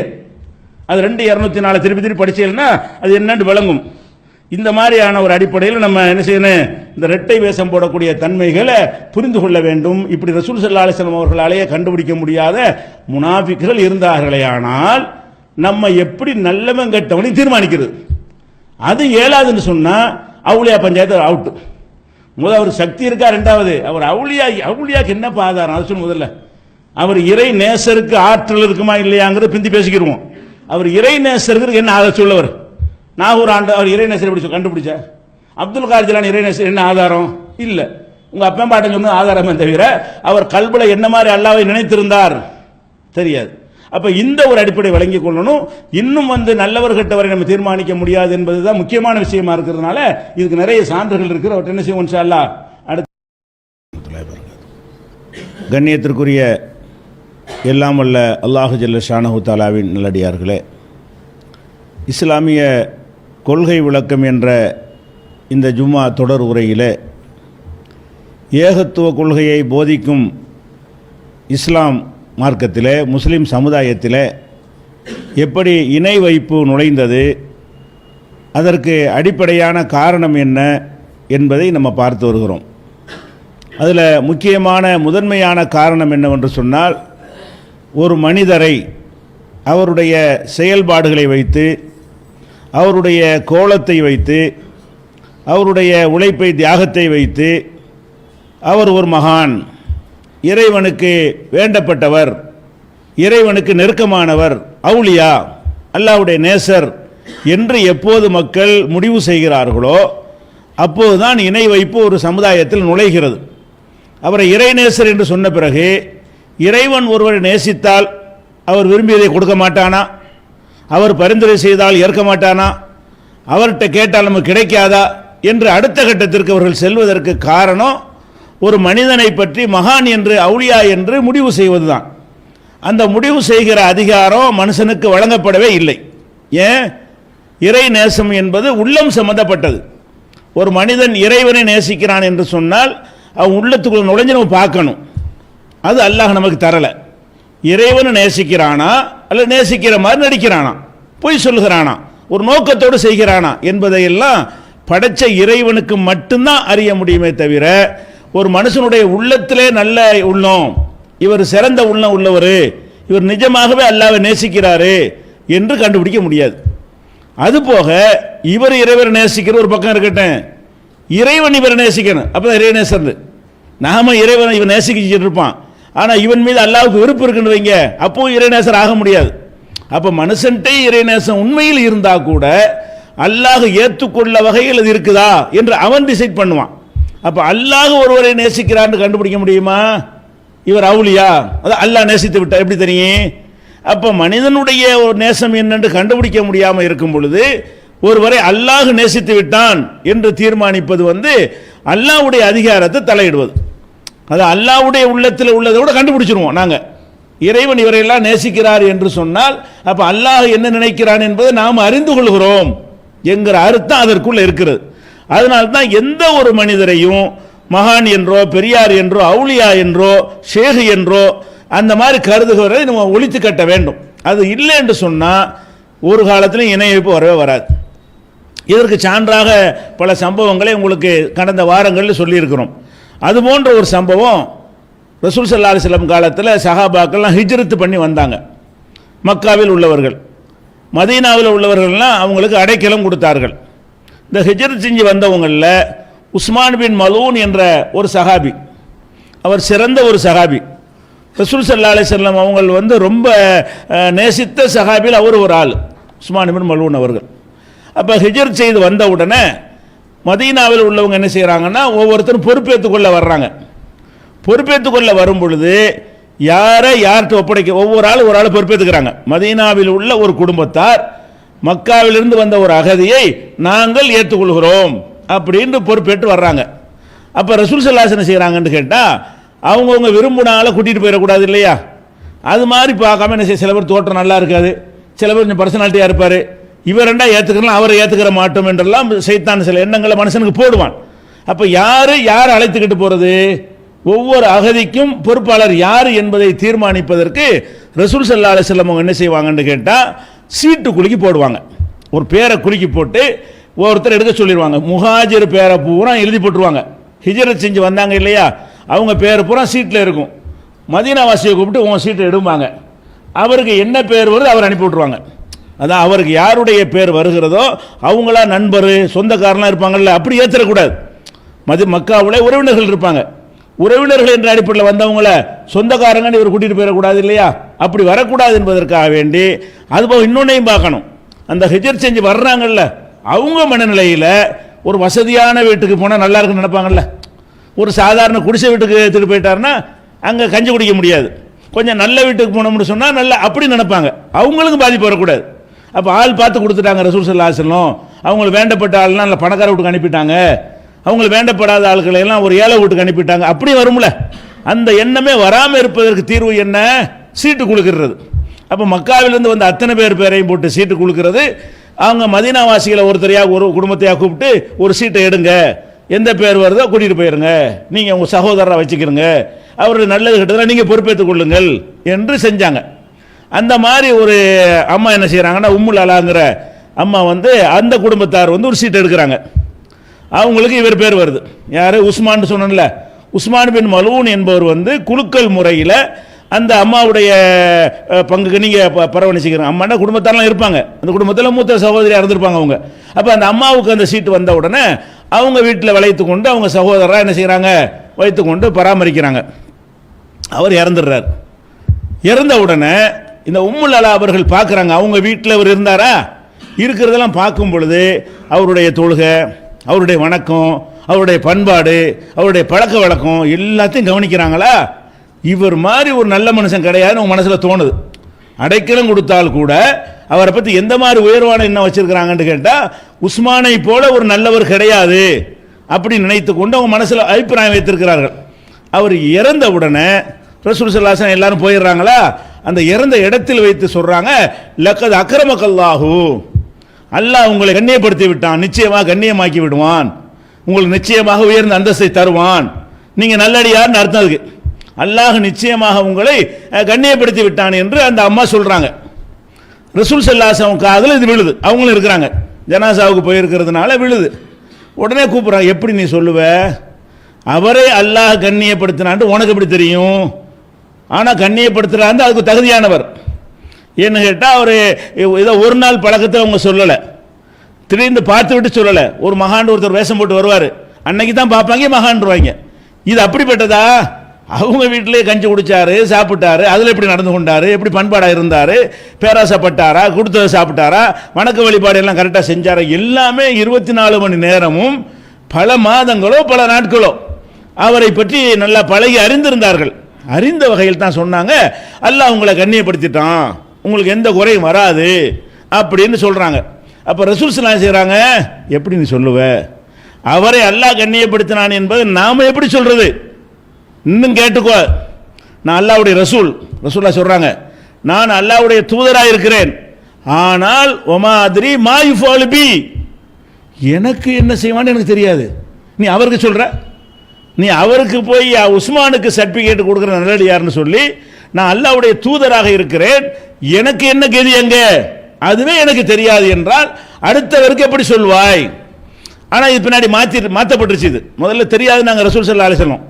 பிறகு அல்லாஹ் நினைஞ்சிட்டான்டா குர்ஆன்ல, அஸா ஐயபாசக ரப்புக மகாமன் மஹமூதா, உம்மை புகழத்தக்க இடத்தில் அல்லாஹ் எழுப்புவான். இது முந்தின நிலைமை, ரசூலுல்லாஹ்வுக்கு தெரியாது என்று சொன்னது ஆரம்ப நிலைமை. பிறகு அல்லாஹ் என்ன செஞ்சிட்டான், மறுமையில் உம்முடைய அந்தஸ்து உயர்வாத்தான் இருக்கும். யக்ஃபிர் லக்கல்லாஹு மா தகத்தம மின் தம்பிக வ மா தஅக்கர், உம்முடைய முன்பாவத்தையும் அல்லாஹ் மன்னித்து விட்டான், பின்பாவத்தையும் மன்னித்து விட்டான் என்று அல்லாஹ் திருமறை குர்ஆன் மூலமாக சொல்லப்பட்ட பிறகு இந்த நிலைமை இல்லை. ரசூல் ஸல்லல்லாஹு அலைஹி வஸல்லம் இதை சொல்லும்போது அவங்க அறிவிக்கப்படலை. மறுமையில் நமக்கு என்ன கதி ஏற்படும், நம்ம இந்த விசாரணையில் நம்ம எப்படி தப்பிப்போம், நம்முடைய தரஜா எப்படி ஆகும் என்பது தெரியாத நேரத்தில் ரசூலுல்லாஹ் இதை சொல்றாங்க. எப்படி சொல்றாங்க, மா அத்ரி மா யுஃபாலு பி, அது அல்லாஹ்வும் சொல்ல சொன்ன ஒரு வசனத்தில் இருக்குது. குல் நபி நீங்கள் சொல்லுங்கள், மாதிரி மாயுஃபல் பி வலாபிக்கும், எனக்கு என்ன முடிவு எடுக்கப்படும் உங்களுக்கு என்ன முடிவு எடுக்கப்படும் என்பது எனக்கு தெரியாது என்று நபியே சொல்வீராக ஒரு வசனம் ஆரம்பத்தில். அதை அடிப்படையாக வைத்து ரசூல் ஸல்லல்லாஹு அலைஹி வஸல்லம் சொன்னாங்க, நான் ரசூலுக்கே சொல்ல முடியாமல் இருக்கிறேன், நீ வந்துக்கிட்டு அவரை போய் நல்லடியாருங்கிற, அவரை கண்ணியப்படுத்துவா அப்படின்னு சொல்றியப்பா எப்படி? அப்போ என்ன செய்கிறாங்க அந்த அம்மா, அல்லாஹ்வுடைய தூதரை தெரியாமல் சொல்லிட்டேன், இனி ஒரு காலத்தில் எந்த ஒரு மனிதரை பற்றியும் இந்த மாதிரி நான் சொல்ல மாட்டேன், லா உஸக்கி அலல்லாஹி பாதஹு அபதா, ஒரு காலத்திலையும் இதற்கு பிறகு இவருக்கு எல்லாம் கண்ணியப்படுத்துவான், இவர் மகானு, இவர் அவுலியா, இவர் இறைநேசர், நான் சொல்ல மாட்டேன் என்று அந்த உம்முல் அந்த அம்மா சொன்ன செய்தி புகாரில் பல இடங்களில் வருகிறது. ஒரு ஹதீஸ் சொல்வதாக இருந்தால் புகாரில் 1243. அப்போ 1243 ஹதீஸில் இந்த சம்பவம் விரிவாக வருகிறது. இது நமக்கு என்ன சொல்லுது? அவங்க சஹாபி, சாதாரண சஹாபி இல்லை, தியாகம் செஞ்ச சஹாபி. ஹிஜ்ரத், ஒரு மனிதன் செய்கிற தியாகத்திலேயே உயிர் தியாகத்துக்கு அடுத்து ஹிஜ்ரத், ஷஹீதாவுரான்ல அது உயிரையே கொடுக்கிறது அல்லாஹ்வுக்காக வேண்டி. அதுக்கு அடுத்த நிலையில் உள்ளது என்ன? சொத்து சுகம் வீடு வாச சொந்தம் பந்தம் எல்லாத்தையும் விட்டுவிட்டு உடுத்தின வேட்டியோட போய் ஒரு இடத்துல போய் நிற்கிறதுக்கு அகதியா அல்லாஹ்வுக்காக. வேற எதுக்காக போனாங்க? ஹிஜ்ரத் போனாங்க, என்ன லாபம்? ஆட்சி பிடிக்கிறதுக்கா? அங்கே போனால் பதவி வரலாம்னு சொல்லி கொள்கையை காப்பாற்றிக்கிற முடியல, இந்த ஊரில் மூமினாக வாழ முடியல. அப்போ அவங்கள அட்ஜஸ்ட் பண்ணி போனால் ஊரில் உள்ள சொத்தை இழக்க தேவை இருக்காது, நண்பர்களை இழக்க அவசியம் இருக்காது, உறவுகளை இழக்க தேவையில்லை. அப்போ வீடு வாசலோட சந்தோஷமாக இருக்கலாம் என்கிற ஒரு நிலையில் கொள்கையை விட வேண்டி வருகிறது. நீ வந்து வணங்கக்கூடாது, அல்லாஹ்வை நம்பக்கூடாது, எங்களோட சேர்ந்து கல்லு மண்ணெல்லாம் கும்பிடணும் என்று அவர்கள் நிர்பந்தப்படுத்தும் பொழுது தீனை காப்பதற்கு அம்புட்டையும் தியாகம் பண்ணுறாங்க. வீடு வேணாம், வாசம் வேணாம், சொத்து வேணாம், சுகம் வேணாம், சொந்தம் வேணாம், பந்தம் வேணாம் அப்படின்னு சொல்லி போகிறாங்களே, இதுக்கு நிகரான ஒரு தியாகம் என்ன இருக்குது? ஒரு நல்லடியார் என்பதற்கு இதை விட வேற என்ன வேணும்? ஒருவர் அல்லாஹ்வுடைய நல்லடியாக ஆவதற்கு ஷஹாதத்துக்கு அடுத்து, உயிர் தியாகத்துக்கு அடுத்து இதுக்கு மிஞ்சின ஒரு நிலை இருக்குதா? அவ்வளவு பெரிய வேலையை செஞ்சதுனால அவர் இறையடியார் நம்ம நினைக்கலாம், நேசர் என்று. அதுபோக அந்த வீட்டில் தங்கியிருந்தவருடைய பழக்க வழக்கங்கள்லாம் பார்த்து முடிவு செஞ்சாங்களே, வந்த ஒரு நோக்கத்துக்கு வந்திருக்கலாம். ரசூலுல்லாஹ் அப்படி சொன்னாங்க. என்ன சொன்னாங்க? ஹிஜ்ரத் செய்தவர்கள்லாம் வெற்றி பெற முடியாது. அபிம்ராத்தின் எத்தசப்பஜுஹா, ஒருத்தர் ஹிஜ்ரத் பண்ணி நல்ல மதீனாவில் நல்ல பொம்பளை கிடைப்பாங்க, கல்யாணம் பண்ணிக்கலான்னு வந்தால் அதுதான் அவனுக்கு கிடைக்கும். இப்போ ஹிஜ்ரத்துஹு இலாம ஹாஜர இலைஹி, அவன் எந்த நோக்கத்துக்கு ஹிஜ்ரத் பண்ணானோ அதுதான் அவனுக்கு கிடைக்கும்னு சொல்லிட்டாங்க. ஹிஜ்ரத்திலையும் நோக்கம் இருந்திருக்கலாம். அப்போ ரசூலுல்லாஹ் சொல்றாங்க, நீயத்தை பொறுத்த அமல்னு சொல்லி அதை விட்டுருவோம். இந்த அம்மா பார்க்குறாங்களே, ஹிஜ்ரத்தையும் பண்ணி வந்துட்டாரு, அந்த வீட்டில் அவர் நடந்து கொண்ட ஒவ்வொரு ஸ்டெப்பையும் கவனிக்கிறாங்க, ஒவ்வொரு பேச்சு நட உட வணக்கம் பாவனை பழக்க வழக்கம் எல்லாத்தையும் பார்க்குறாங்க. இவர் மாதிரி ஒரு நல்லடியார் கிடையாது என்று அவங்களுக்கு மனசில் ஒரு எண்ணம் வந்து சொல்கிறாங்களே, இது வெளிப்படையாக சொல்வதாக இருந்தால் அதுக்கு தகுதி இருக்கத்தானே செய்யுது, சான்று இருக்கத்தானே செய்யுது. ஆதாரத்தை வச்சு கேள்விப்பட்டதை சொன்னாங்க, நம்ம அவளியாங்கிறோம், கேள்விப்பட்டு சொல்கிறோம், அவர் அவளியாங்கிற பார்த்துருக்க மாட்டான். நம்ம பார்க்காத ஆட்கள் என்ன செய்கிறோம், எவனோ சொன்னதை வச்சு நம்ம அவளியாங்கிறோம். இவர்கள் கண்ணால் பார்த்து ஹிஜ்ரத்தையும் பார்த்து அவருடைய அனைத்து நடவடிக்கைகளையும் பார்த்து இறைநேசர் என்கிறாங்க. ரசூலுல்லாஹ் கண்டிக்கிறாங்க. அப்போ எப்படி அவுலியாங்கிறது? இது இல்லாட்டி சிறுக்கு வருமா? இந்த நம்பிக்கை மட்டும் உள்ளத்தில் வந்துருச்சுன்னா சிறுக்கு வருமா? மகான் அடிப்படை தானே. ஒரு கபரை கண்டா கும்பிடுறோம், ஒரு தோற்றத்தை பார்த்தா என்ன செய்கிறோம், அவுலியாங்கிறோம், மகான்கிறோம். அந்த மாதிரியான தன்மையெல்லாம் உள்ளத்தில் தூக்கி எரிஞ்சு விட்டால் கியாமத் நாள் வரைக்கும் இந்த சிறுக்கு வராது. அந்த மனுஷன் அவுலியாண்டு நினைக்கிறதுக்கு பாருங்க, அதுதான் இணை கற்பி நுழைவதற்குரிய வாசல், திறந்து விடுற வாசல் அதுதான். அந்த வாசல் இறுக்கமாக இஸ்லாம் அடைக்கிறது இந்த சம்பவத்தில் பார்க்குறோம். அதே மாதிரி திருக்குறானில் அல்லாஹ் ஒரு சம்பவத்தை சொல்கிறான். திருக்குறானில் உங்களுக்கு சொர்க்கம்னு ஒன்று இருக்கு, நமக்கு தெரியும், நரகம்னு ஒன்று இருக்கிறது. இந்த சொர்க்கத்திற்கு நரகத்துக்கு நடுவில் ஆராஃப் என்று ஒரு பகுதி அல்லாஹ் வச்சிருக்கிறான். அது சொர்க்கமும் அல்ல நரகமும் அல்ல, ஒரு மேடான உயரமான ஒரு பகுதி. அந்த பகுதியில் சிலரை வைத்திருப்பான். யாரை வைத்திருப்பான் என்று கேட்டால், யாருடைய நன்மையும் தீமையும் சமமாக இருக்குது, இங்கிட்டும் போட முடியாது அங்கிட்டும் போட முடியாது என்கிற மாதிரி இருக்கிறதோ அவர்களை சொர்க்கத்திலையும் போடாமல் நரகத்திலையும் போடாமல் சில கால பிறகு எல்லாரும் போயிடுவாங்க சொர்க்கத்துக்கு. அது ஒரு விஷயம். இந்த கேட்டகரியில் உள்ளவர்கள் கடைசியாக சொர்க்கத்துக்கு போவார்கள். ஆனால் தண்டனைங்கிறது நரகத்தில் போட்டு சிலரை தண்டிப்பான். இவங்களுக்கு என்ன தண்டனைன்னு கேட்டால், பார்த்து பார்த்து ஏங்கு, அந்த லேச அந்த பக்கம் வந்தால் வெக்க அடிக்கும், நரகத்தில் கொடுமை தெரியும், இந்த பக்கம் பார்த்தா சொர்க்கத்தில் இன்பங்கள்லாம் தெரியும். இப்படி பார்த்து பார்த்து ஏங்குற மாதிரி ஒரு தண்டனையும் இன்பமும் கலந்த, நல்ல வழிக்கு நல்லா இதில் போடலேன்னு ஒரு சந்தோஷமாக இருக்கும். இங்கிட்டு பார்த்தா இதுக்கு நம்ம அல்லா போடாமல் விட்டான்னு கவலையாக இருக்கும். சொர்க்கத்தை பார்த்தா இதுக்கு நம்ம அல்ல அனுப்பலையான்னு கவலையாக இருக்கும். நரகத்தை பார்த்தா நல்ல வேலைக்கு இதில் போடாமல் இதிலே வச்சிருக்கிறானே, இப்படியான ஒரு நிலையில் வந்து என்ன செய்யறான், அல்லாஹ் ஆராஃபுங்கிற ஒரு இடத்துல வச்சிருக்கிறான். அவங்க என்ன செய்கிறாங்கன்னு கேட்டால், அவங்களோட பழகுன ஆட்கள் அங்கே கிடப்பாங்கல்ல, அவங்களோட பழகுன ஆட்கள் சில பேர் நரகத்தில் இருப்பாங்க, அவங்களோட பழகுன ஆட்கள் சில சொர்க்கத்தில் இருப்பாங்க. இதெல்லாம் பார்த்துட்டு நரகவாசிகளை பார்த்து இவங்க கேட்பாங்களாம். குர்ஆன்ல அல்லாஹ் சொல்லி காட்டுறான், யாரு ஆராஃபில் இருக்கக்கூடியவர்கள் தங்களுக்கு அறிமுகமான, தங்களோடு வாழ்ந்து பழகிய நல்லவர்கள் என்ற கருதி இருந்த அவங்கள பார்க்குறாங்க, நரகத்தில் இருக்கிறாங்க. அவங்கள பார்த்து கேட்குறாங்க, ஏன்பா நீங்கள் எல்லாம் இவங்களை கெட்டவங்க வழிகடன்னு சொன்னீங்களே, அவங்க சொர்க்கத்தில் கிடக்குறாங்களே, நீங்கள் என்ன சொல்லிட்டு இருக்கீங்க உலகத்தில் இருக்கும்போது? குழப்பாதி தான் நம்மளை சொல்கிறான், தௌஹீத்வாதிலாம் குழப்பாதிங்கிறாங்கல்ல, தௌஹீத்வாதி நரகவாசின்னு பேசுகிறான்ல, அந்த மாதிரி அந்த காலத்தில் பேசியிருப்பாங்க இவ்வளோ இருக்கு.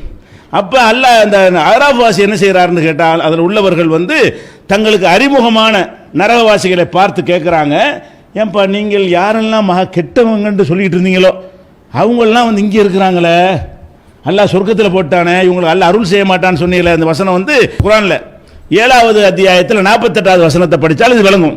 அதில் என்ன செய்கிறாங்கன்னு கேட்டால், மா அகனா அன்கும் ஜம்முக்கும் மா குன்தும் தஸ்தக்பிரூன், உங்களுடைய பெருங்கூட்டம் உங்களுக்கு உதவவில்லையப்பா. நரகவாசி பார்த்து கேட்பாங்க, பெருங்கூட்டத்தை வச்சு சத்தியத்தை அழிக்க பார்க்குறாங்க, பெரிய கூட்டமாக இருந்தால் சத்தியத்தை ஒழிச்சு போடலாம் என்று ஒவ்வொரு ஊரையும் நம்ம பார்த்துக்கிட்டு இருக்கிறோம். அந்த மாதிரி அடிப்படையில் அவங்க கேட்குறாங்க, மா அகனா அன்கும் ஜம்முக்கும் மா குன்தும் தஸ்தக்பிரூன், உங்களுடைய பெரும் கூட்டம் நீங்கள் பெருமை அடித்து கொண்டிருந்தது எதுவும் உங்களுக்கு உதவவில்லை, நரகத்துக்கு வந்துட்டீங்க. ஹாவுலா இல்லதீன் அக்ஸம்தும், இந்த பக்கம் காட்டி சொர்க்கவாசிகளை காட்டி சொல்லுவாங்க, இவங்களை பற்றி தானப்பா சத்தியம் பண்ணி சொன்னீங்க. என்ன சொன்னீங்க? லா யனாலுஹுமுல்லாஹு பிரஹமா, அல்லாஹ் இவங்களுக்கு அருளே செய்ய மாட்டான் என்று இவங்களை பற்றி தானே சொன்னீங்க. சொர்க்கத்தில் உள்ள ஆட்கள் பக்கம் கையை நீட்டி சொல்லுவாங்க, இவர்களை பற்றித்தான் நீங்கள் என்ன சொன்னீர்கள், அல்லாஹ் அருள் செய்ய மாட்டான் என்று சொன்னீர்கள். இங்கே வார் உதுகுல் ஜன்னா, சொர்க்கத்துக்கு போங்க நல்லா சொல்லிவிட்டானே. யாருக்கு சொர்க்கம் கிடைக்காது என்று ஊர்லாம் சொல்லி தெரிஞ்சீங்களோ அவன் சொர்க்கத்துக்கு வந்து விட்டான். நீங்கள் நீங்கள் சொர்க்கத்துக்கு வாரிசுன்னு சொன்னீங்க, நீங்கள் நரகத்தில் கிடக்குறீங்க. அப்போ உலக கணக்கு தப்பு.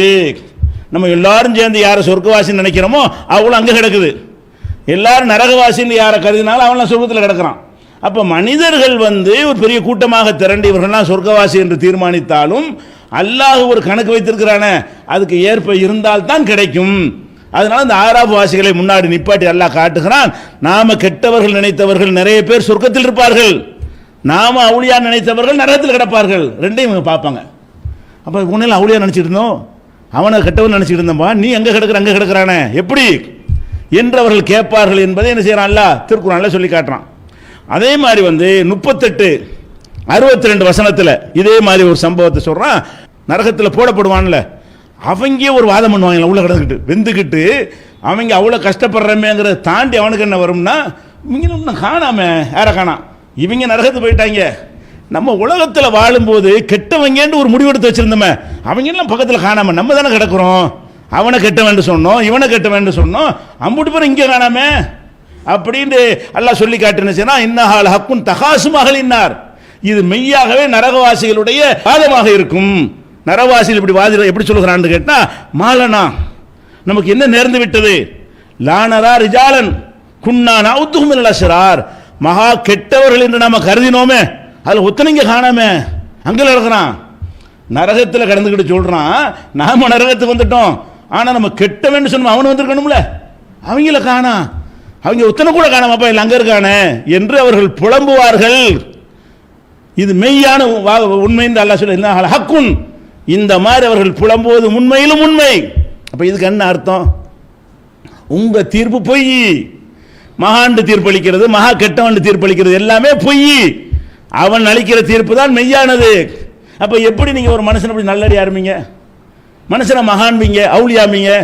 அப்ப அந்த அவுளியா மகான் என்று யாரை பற்றி தீர்மானித்தாலும் சரிதான், அவரை பற்றி எப்படிப்பட்ட புருடாக்களை கப்சாக்களை கட்டி வச்சிருந்தாலும் சரிதான், இறைவன் அவரை நேசித்தான் என்று உனக்கு எப்படி தெரியும், அவர் இறைவன் நேசித்தார் என்று உனக்கு எப்படி தெரியும், ரெண்டு கேள்விதான். அவர் இறைவன் நேசித்தார் என்று உனக்கு தெரியாது, இறைவன் அவரை நேசித்தான் அதுவும் தெரியாது. ரெண்டு வகையில் மடமை இருக்கும் பொழுது நீ ரெண்டுக்கு மிஞ்சி அவுளியா என்று நீ பட்டம் கொடுக்கலாமா? அதனால இந்த இது அடிப்படை வழங்கிக் கொள்ளணும். எந்த காரணத்தை கொண்டும் யாரையும் பற்றி இறைநேசரு அவுளியா மகானு இவர் மாதிரி ஒரு நல்லவர் கிடையாது சொல்வதற்கு அனுமதியே கிடையாது. இதில் மட்டும் தெளிவாக இருந்தால் ஷிர்க் வராது. அதே நேரத்தில் வந்து சில விஷயங்களுக்கு சொல்லலாம், என்ன சொல்லலாம்? அல்லாஹ்வுடைய நேசர் என்று தான் சொல்லக்கூடாது. நம்ம சம்பந்தப்பட்ட விஷயமாக ஒருவரை பற்றி முடிவெடுக்க வேண்டியிருக்கிறது. அப்போ என்ன செய்வோம்? விசாரிப்போம்ல. நம்ம ஒரு பொண்ணு கொடுக்க வேண்டியிருக்கு, நம்ம நிறுவனத்தில் வேலைக்கு எடுக்க வேண்டியிருக்கு, ஒரு ஆளை எடுக்க வேண்டியிருக்கிறது, அல்லது நம்முடைய ஒரு வேலையை அவற்றை ஒப்படைக்க வேண்டியிருக்கிறது. அப்போ என்ன செய்வோம்? இவர் கரெக்டான ஆள் தான் பல மாதிரி விசாரிப்போம். விசாரித்து அதனால் ஆள் தாங்க சேர்த்துக்கலாம் அப்படிம்பாங்க. நம்ம சேர்த்துக்கொள்கிறோம். இப்போ நல்லவர் தான் முடிவெடுக்கிறோம். ரசூலுல்லாஹ் என்ன செஞ்சாங்க? கல்யாணம் பண்ணுறதுக்கு சொன்னாங்களே, 4 விஷயத்துக்கு கல்யாணம் பண்ணுறாங்க. துன்கஹுல் மராத்துல் அர்பைன், 4 நோக்கங்களுக்காக பெண்கள் திருமணம் செய்யப்படுகிறார்கள். ஒன்று காசுக்காக வேண்டி, பணக்கார பெண்ணு, அல்லது ஒரு ஹசபிஹா, அவருடைய பாரம்பரிய ராயல் ஃபேமிலி என்பதற்காக.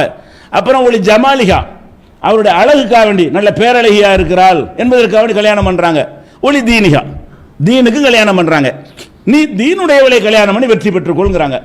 அப்போ தீனுடையவள்னா நல்லவள், நல்ல பெண்ணை நம்ம முடிவு செய்யலான்னு வருதுல. இப்போ அவளியான்னு முடிவு செய்யக்கூடாதுன்னு ஒரு பக்கம் வருது.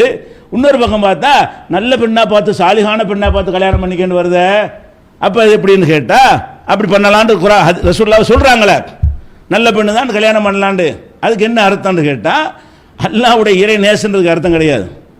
நாங்கள் விசாரித்த வகையில் வெளிப்படையான செயலை வச்சு தொழுவாங்க. அந்த பொண்ணு குர்ஆன்ல ஓதும், தீனில் பற்றாக இருக்கும், தௌஹீதில் இருக்கும், ஷிர்க்லாம் பண்ணாது, இப்படி வெளிப்படையாக சொல்கிறாங்களே, அந்த அர்த்தம் தானே தவிர இறை நேசர் என்ற அர்த்தம் அதுக்கு வராது. நம்ம அளவுக்கு தேவையானதுக்கு முடியும் நல்லடியாரும் சொல்லிக்கலாம். எதுக்கு? நம்ம சம்மந்தப்பட்டதுக்கு. ஒருத்தரை பற்றி கேட்குறாங்க, எப்படிங்க கடையில் சேர்த்துக்கலாமா? நல்ல மனுஷன் சேர்த்துக்கிறங்க. இப்போ நல்ல மனுஷன் அவுளியான்னு சொன்ன அர்த்தமா? நாங்கள் பார்த்த வரைக்கும் வெளிப்படையாக போய் சொல்ல மாட்டேங்கிறாரு, ஃப்ராட் பண்ண மாட்டேங்கிறாரு, ஏமாற்ற மாட்டேங்கிறாரு, அதே மாதிரி இருக்க வாய்ப்பு இருக்குது. அப்போ நம்ம ஒருத்தரை நல்லடியார் என்று, நல்லவர் நல்லடியார்னா நல்லவர், நல்லவர்னா எதை பற்றி கேட்கிறார்களோ அந்த விஷயத்திற்கு நல்லவர் என்று சொன்னோமையானால் அதனுடைய அர்த்தம் என்ன? அல்லாஹ்வுக்கு வேண்டியவர்னு அர்த்தம் கிடையாது. நாங்கள் வெளிப்படையாக பார்க்கும் பொழுது இவர் ஒரு தீன்தாரி என்று எங்களுக்கு தெரிகிறது, இந்த முடிவு எடுக்கலாமான்னா எடுக்கலாம். ஏன் ஹதீஸில் இருக்கு, நான் நல்லவர்களை பார்த்து கல்யாணம் பண்ணிக்கன்னு இருக்குது. அதே மாதிரி அல்லாஹ் என்ன செய்யறான்? விவாகரத்து நடக்குது, தலாக்கு. இந்த தலாக்கு நடக்கும் பொழுது 2 பேரை சாட்சியாக வைத்துக் கொள்ளுங்கள் அல்லாஹ் சொல்றான். அப்படி சொல்லும் பொழுது வஅஷ்ஹிது தவை அத்லின் மின்கும், உங்களில் நீதியான 2 பேரை சாட்சியாக்குங்கள். நீதியான நமக்கு என்ன தெரியும்? வெளிப்படையை வச்சு தான். உள்ளுக்குள்ள அவ்வளோ கசரை வச்சு கெட்டவனா கூட இருப்பான், இவ்வளோ அநியாயக்காரனா கூட இருப்பான். ஆனால் வெளிப்படையாக வைத்தால் இவர் நீதியாக செய்வார் என்று யாரை பற்றி உங்களுக்கு அபிப்பிராயம் இருக்கிறதோ அது மாதிரி 2 பேரை வைத்துக் கொண்டு தான் விவாகரத்து செய்யணும். தலாக்குங்கிற சும்மா தலாக்கு நோட்டீஸில் அனுப்பக்கூடாது. அதை பற்றி அல்லாஹ் சொல்லும் பொழுது அஷ்ஹிது, தலாக்குங்கிற சூறாவுடைய 2வது வசனத்தில் அல்லாஹ் சொல்லி காட்டுகிறான். அஷ்ஹிது தவை அத்லின் மின்கும், உங்களில் நீதியான 2 பேரை சாட்சியாகவும் வைத்துக் கொள்ளுங்கள். விவாகரத்துக்குங்கிறான். அது விவாகரத்து டாபிக் அல்ல. இப்போ என்ன பிரச்சனை என்றால், நீதியானவர்கள் என்று நம்ம முடிவு செய்யறோம்ல ஒரு ஆளை பற்றி, அது எது சம்பந்தப்பட்டது? அப்போ உண்மையில் நீதியானவர் அவரு இல்லை. நம்ம பார்த்த வகையில் காசுக்கு பேச மாட்டார், உள்ளது என்னவோ சொல்லுவார், மிரட்டி பேச மாட்டார், ஆளுக்கு தகுந்த மாதிரி பேச மாட்டார், என்ன நடப்போ அதை உள்ளபடி அப்படி சொல்லுவார் என்று யாரை பற்றி நமக்கு நம்பிக்கை வருதோ. எப்படி நம்பிக்கை வரும்? வெளிப்புற செயல்கள் வச்சு, அவருடைய முன்பின் செயல்களை வைத்து இவர் கொஞ்சம் கரெக்டான ஒரு ஆள் தான் இப்படின்னு அல்லாஹ் முடிவு செய்யலாம்னு சொல்கிறானா இல்லையா? எந்த முடிவு செய்யலாம் ஏன்னு கேட்டால், நீதியானவர்களை சாட்சி ஆக்குங்கள்னு சொன்னால் கண்டவனை ஆக்காதே பரிசீலனை பண்ணுன்னு அர்த்தம். நீதியானவன் அர்த்தம், இவனை ஆக்காத இவனை ஆக்குண்டா என்ன செய்யறோம்? ஒருத்தனை கெட்ட வாங்குறோம், ஒருத்தன் நல்ல வாங்குறோம். இந்த நல்லவன் சொல்லலாமான்னா சொல்லலாம்.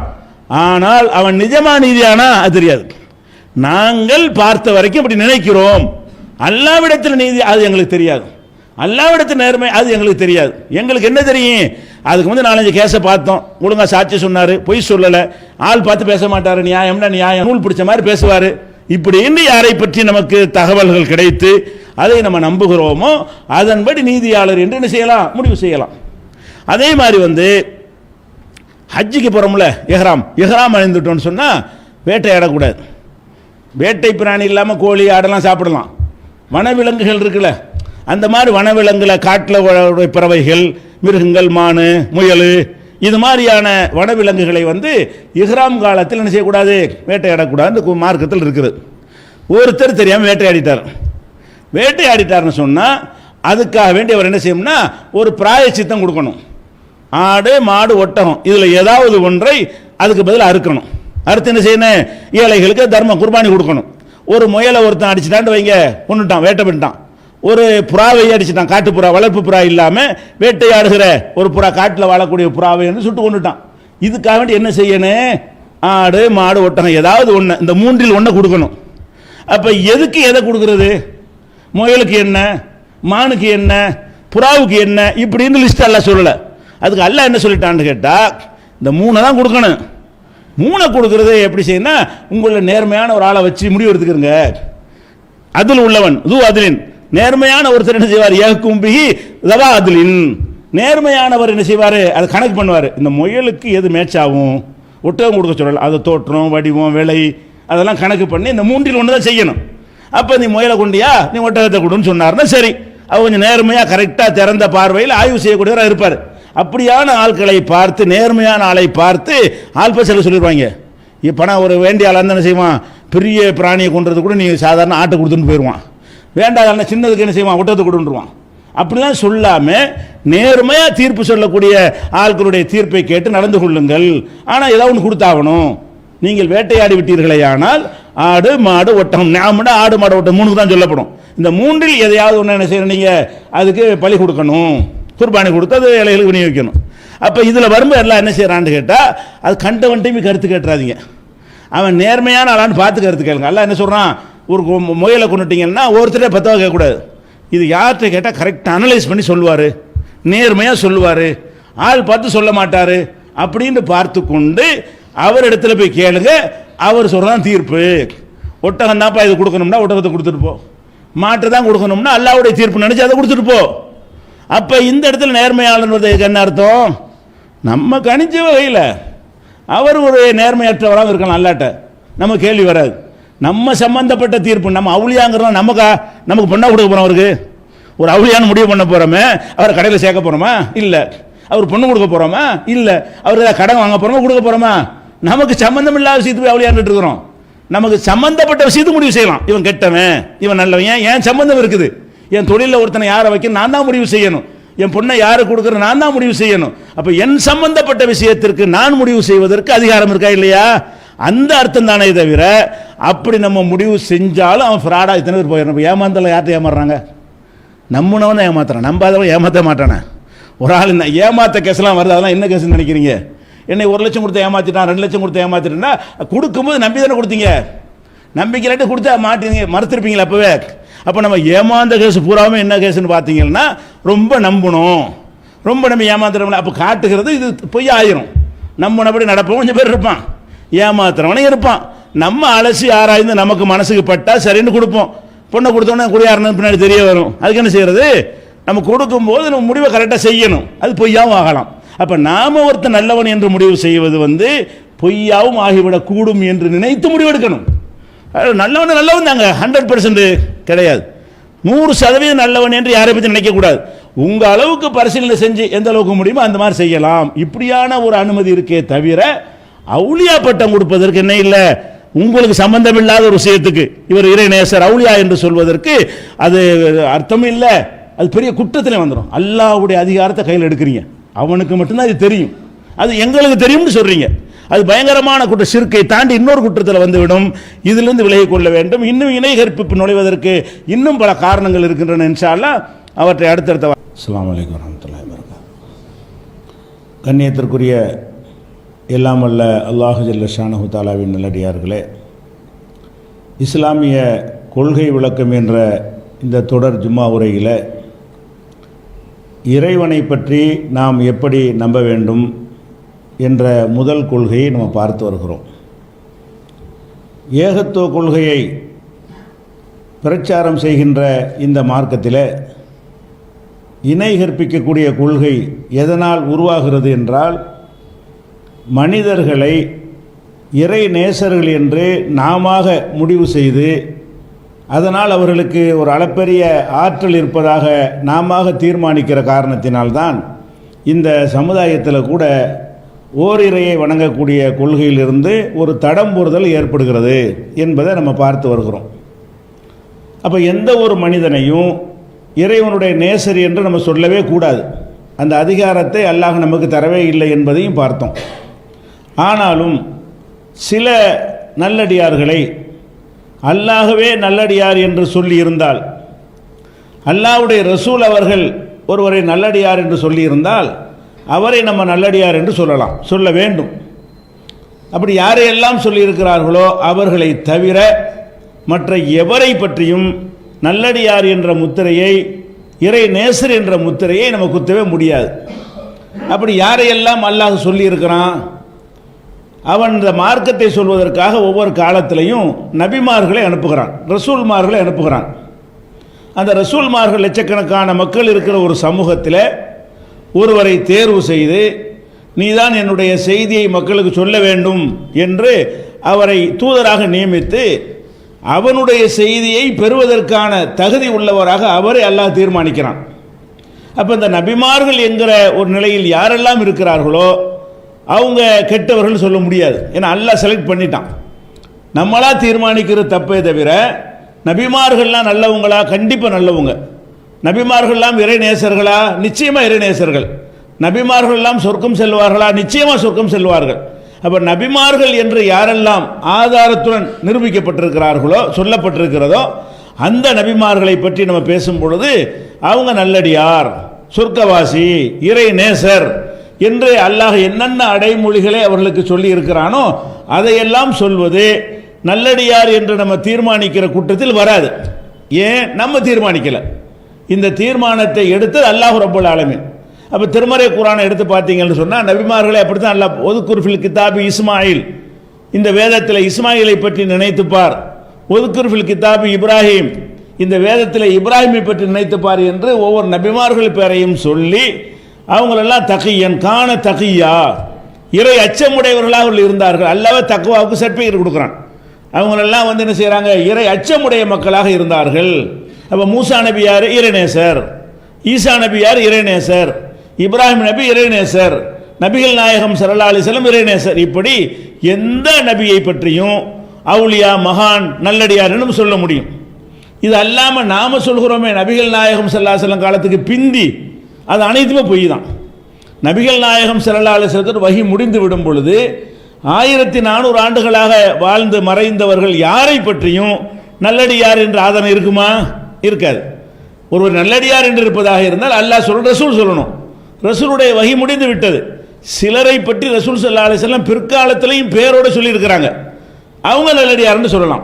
அப்போ நல்லடியார் என்று சொல்வதற்கான அடிப்படை விஷயம் என்னன்னு கேட்டால், யாரை அல்லாஹ்வுடைய நேசர் என்று நம்ம சொல்ல போகிறோமோ அவரை அல்லாஹ்வுடைய நேசர் என்று அல்லாஹ் சொல்லணும், இல்லைன்னா அல்லாஹ்வுடைய ரசூல் சொல்லணும். இது திருக்குர்ஆன் மூலம் நீங்கள் புரட்டி பார்த்து நபிமார்கள்லாம் நல்லடியார்கள், சொர்க்கவாசிகளை பற்றி சொல்லும் பொழுது அல்லாஹ் என்ன செய்கிறான்?